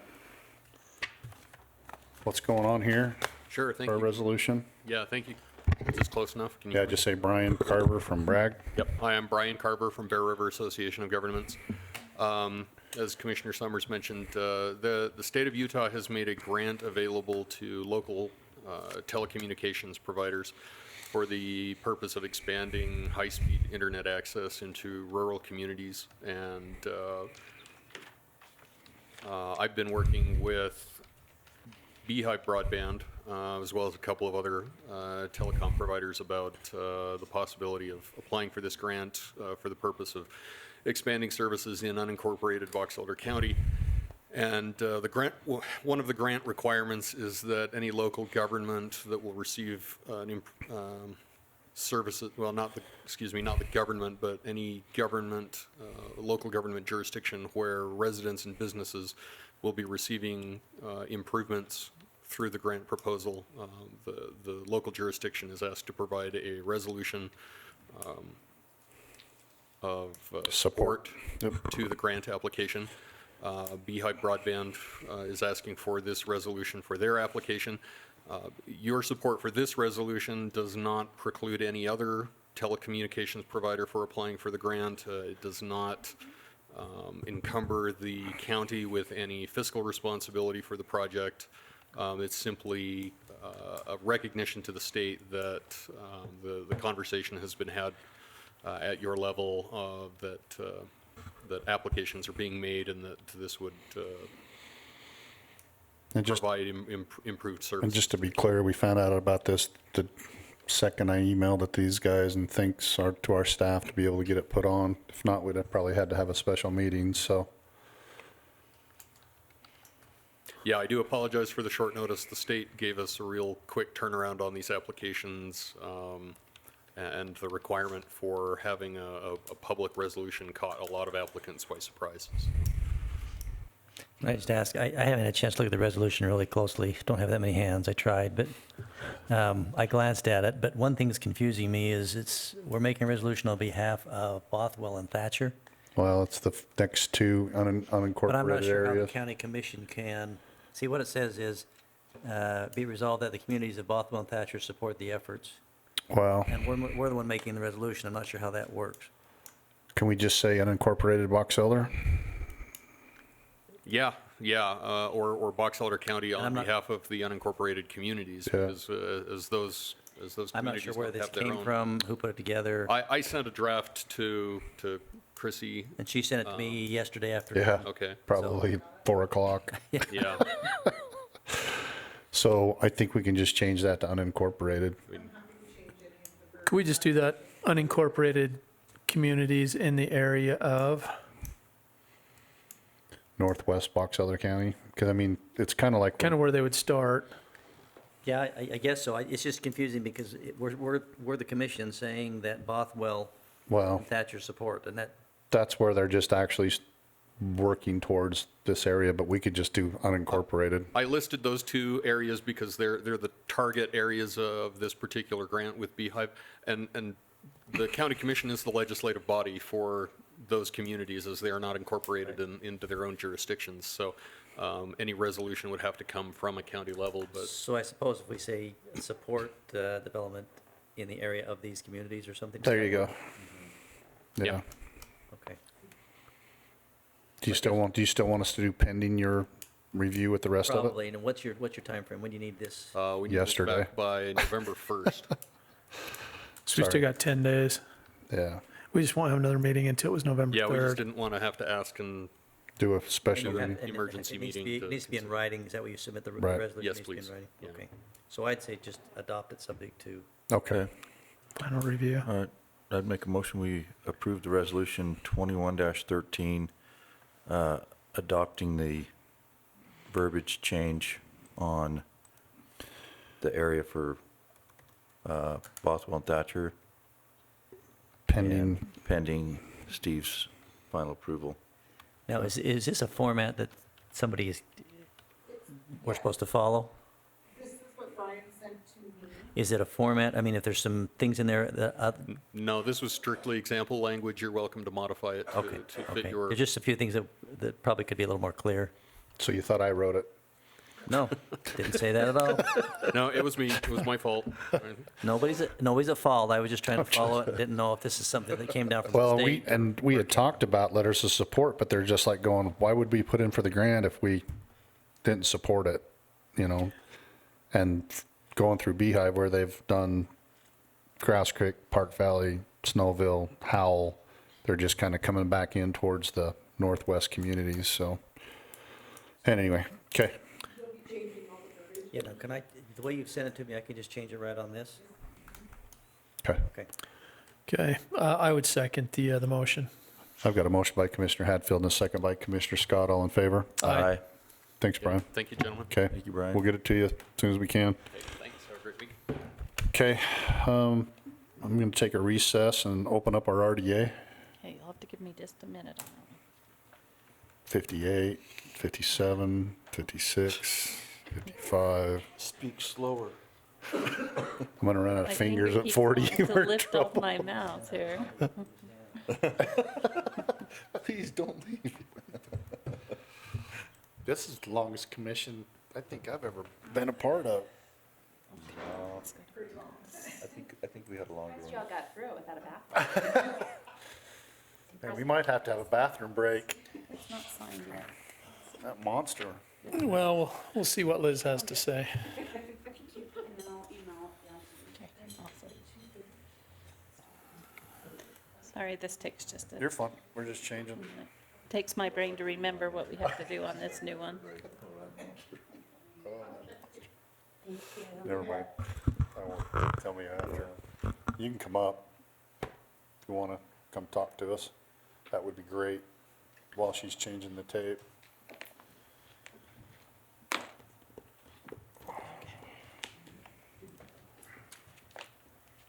got any closed session? I don't have anything. Jenica doesn't have anything. You guys have anything? There was something we talked about the other day. Is that still need to be discussed? There was some additional information, but Jenica's not here. So we're okay, or do we need a closed session? I don't know, based on that last text that she sent, it's not as severe as she thought. Okay. All right. Okay, I think I'm ready. Are you ready? I think so. Put that mic right up to you. Tell us who you are, who's with you, and what you're representing. Be awesome. My name is Megan Whitley. I'm here with Liz Payton and Adrian Bell. We are representing the Steel 2 and Rocket 2 solar farms in Box Elder County, and are requesting you all to adopt a resolution amending the abatement plan areas for the Steel and Rocket solar farms. Okay. So we were here back in September to kind of start the conversations around these abatement amendments, and there's been some delays. We really needed to just solidify our land positions and make sure we had the right areas. So I have some maps for you guys that I'll pass around.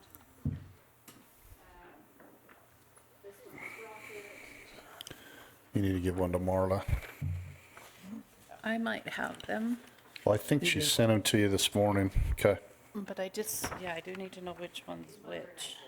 All right. Thank you. And then the second one is for Steel.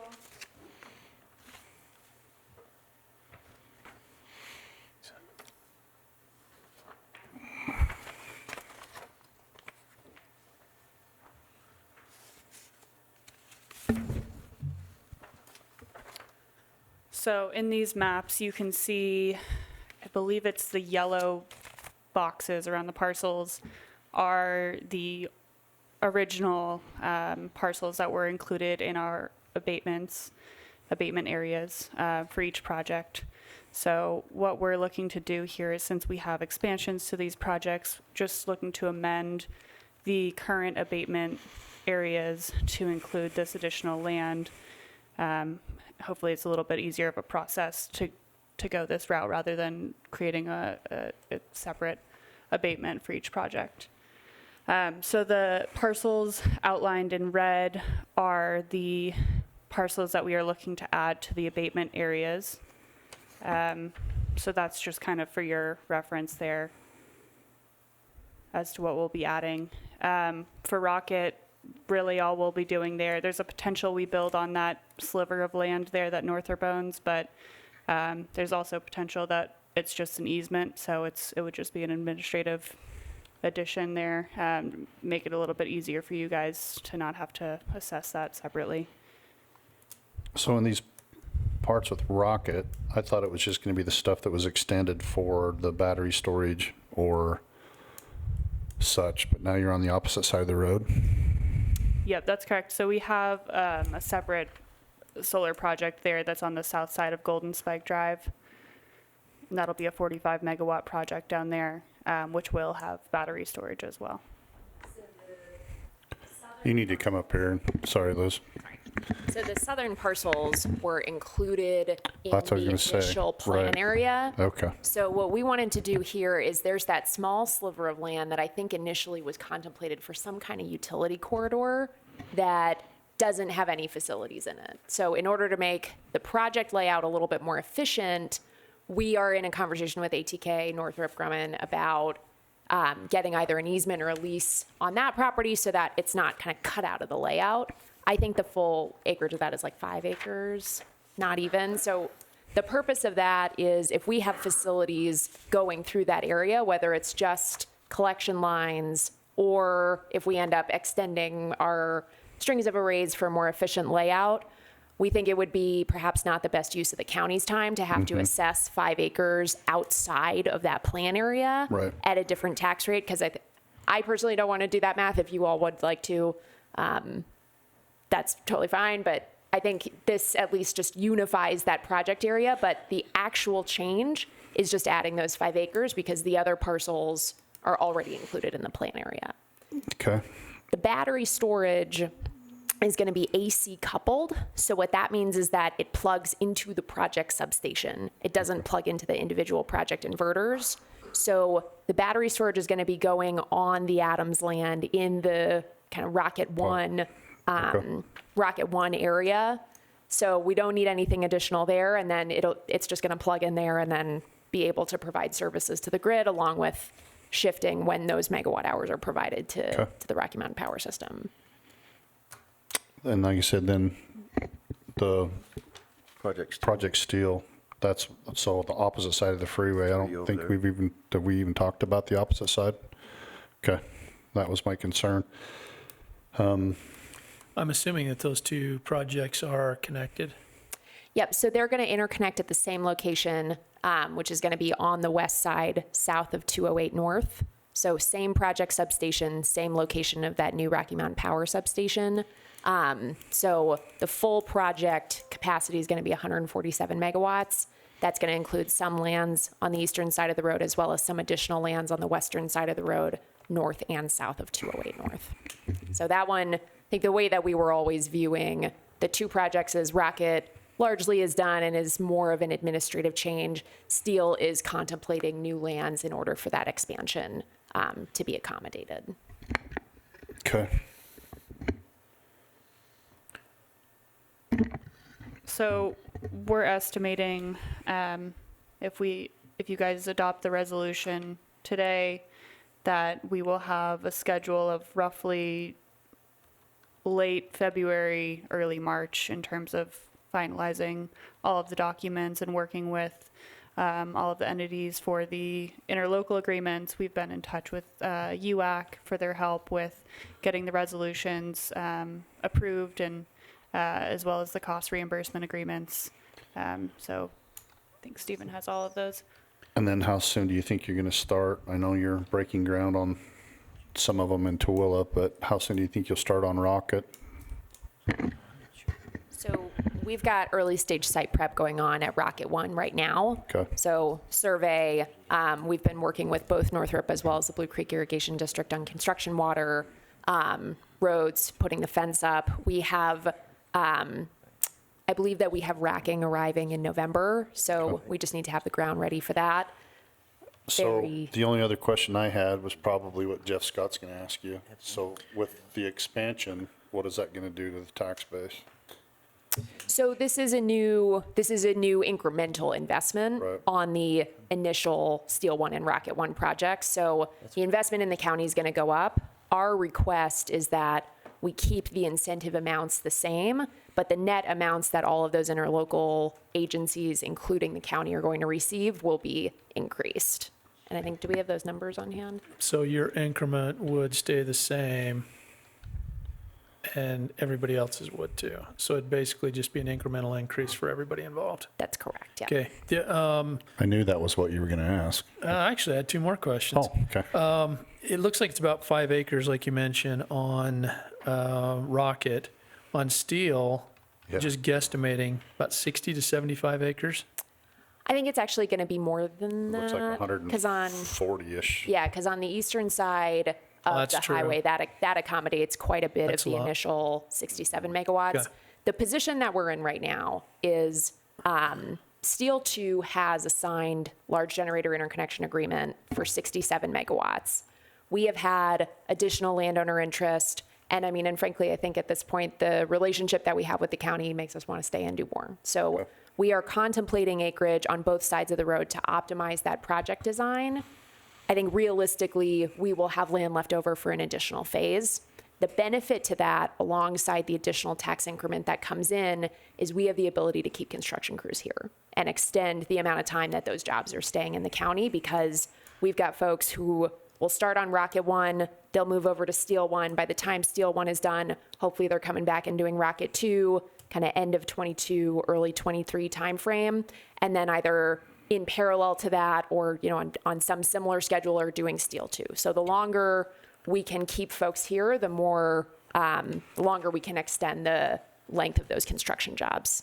Yeah, the one other question that I've had asked of me is, do you typically keep these projects in your own portfolio and you guys hold on to them? It's not something where you're looking to develop it and then resell it? Yep, that's correct. So we purchased these projects from Enyo. Desiree is a long-term owner and operator of projects. We have about 26 projects in our about 60 projects in our portfolio across 26 states. In the I think about 12 to 15-year tenure of the company, we've sold one of those projects. So good to hear. All the decisions that we're making are assuming that we're responsible for them for the life of. And because honestly, we're going to make the agreement that if you guys sell this within a period of time, all the tax increment and stuff's gone. So if you sell it to somebody before the 20-year period's out, then we're going to want all our tax increment back. The way that we've negotiated Anyway, that, I do. I don't know about you guys. the way that we've negotiated that elsewhere is if the project is sold to a utility company that is centrally assessed that operates in Idaho and Oregon and Utah and Wyoming, and is centrally assessed, then the tax increment is reimbursed. I think our lenders like to have the option, especially for some reason they foreclose on the project and are technically the owner. They like to have that option that a general transfer or sale is acceptable, but we all don't want you to lose out to the point about the broadband before, or about the telecom before. We don't want you to lose out if the project becomes centrally assessed. Exactly. Sounds like we're on the same page. Scary. Okay. I've just got a quick question on the resolutions. You worked with UAC on them. Was it Stuart or who directly worked in putting these resolutions together? Brandy. Brandy did? Yeah. Okay. Okay, so. See, this is Mitch is gone, and so normally I've coordinated with Mitch and we've had those reviewed. I'm not in a position to review those, so I haven't reviewed them. Right. So we just have to do the same thing. But even if you do it subject to my approval, I wouldn't be the one to review them. Yeah. We've always had outside counsel review those, so. And where we're contracted, if Brandy's approved them, I'm more comfortable with that, but. Yeah, because she's done, I don't know how many of these now, so that's why she actually took it to site. I got a phone call from her this morning because I just some of our was curious. emails going back and forth. Just telling you, you don't have my, because I can't, they may be great, Right, but right. it's beyond my, so. And we did finalize those cost reimbursement agreements with Brandy, so the exposure to the county is being borne by the projects. Okay. All right. Because I let her know that was one of the things we wanted into the cost reimbursement. And then the other part of that would be if you sold it to somebody else, so. Yeah, those are the ones that I had. Sounds like it's there, so. Okay, I'll make a motion, we approve a resolution for RDA 21-03, the steel solar community reinvestment project. I'll second that. I got a motion by Commissioner Hadfield and a second by Commissioner Scott. All in favor? Aye. And substantially the same. The only thing that's different is location. Okay. I'd make a motion that we approve resolution RDA 2104, the amendment for Rocket. Second. I got a motion by Commissioner Scott, second by Commissioner Hadfield. All in favor? Aye. Thank you. Great to see you all. Okay, thanks for coming. Thanks, you guys. Thanks, ladies. Okay, so you did the, yeah, you've There's got two other ones. cost Yeah. reimbursement. When we go back in, right? You haven't, Oh, we haven't done that one. There you go, two more. Thanks for catching that. Second page. Second page. I entertain a motion. I'll make a motion, we approve the contract RDA 21-04 cost reimbursement agreement for Rocket Solar. I'll second that. Motion by Commissioner Hadfield, second by Commissioner Scott. All in favor? Aye. And I'll make a motion that we approve contract RDA 2105, the cost reimbursement agreement for solar steel. Second. Motion by Commissioner Scott, second by Commissioner Hadfield. All in favor? Aye. Aye. Thank you. thank you. Sorry you had to sit here for 2 hours. All good?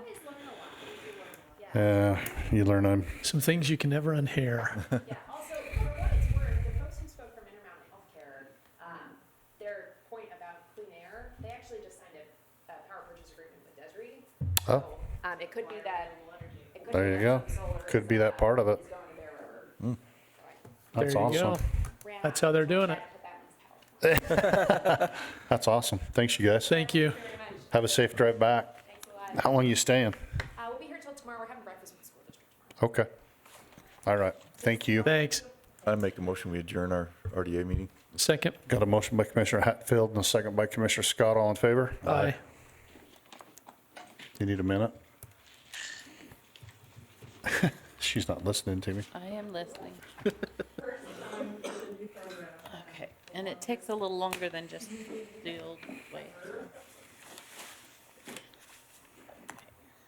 So, are you done in the other one, too? I think Are you going into a closed session? no, I think we're good, aren't we? Nada? Nada. Okay. I think we're ready. I'd make a to- motion, we adjourn. Second?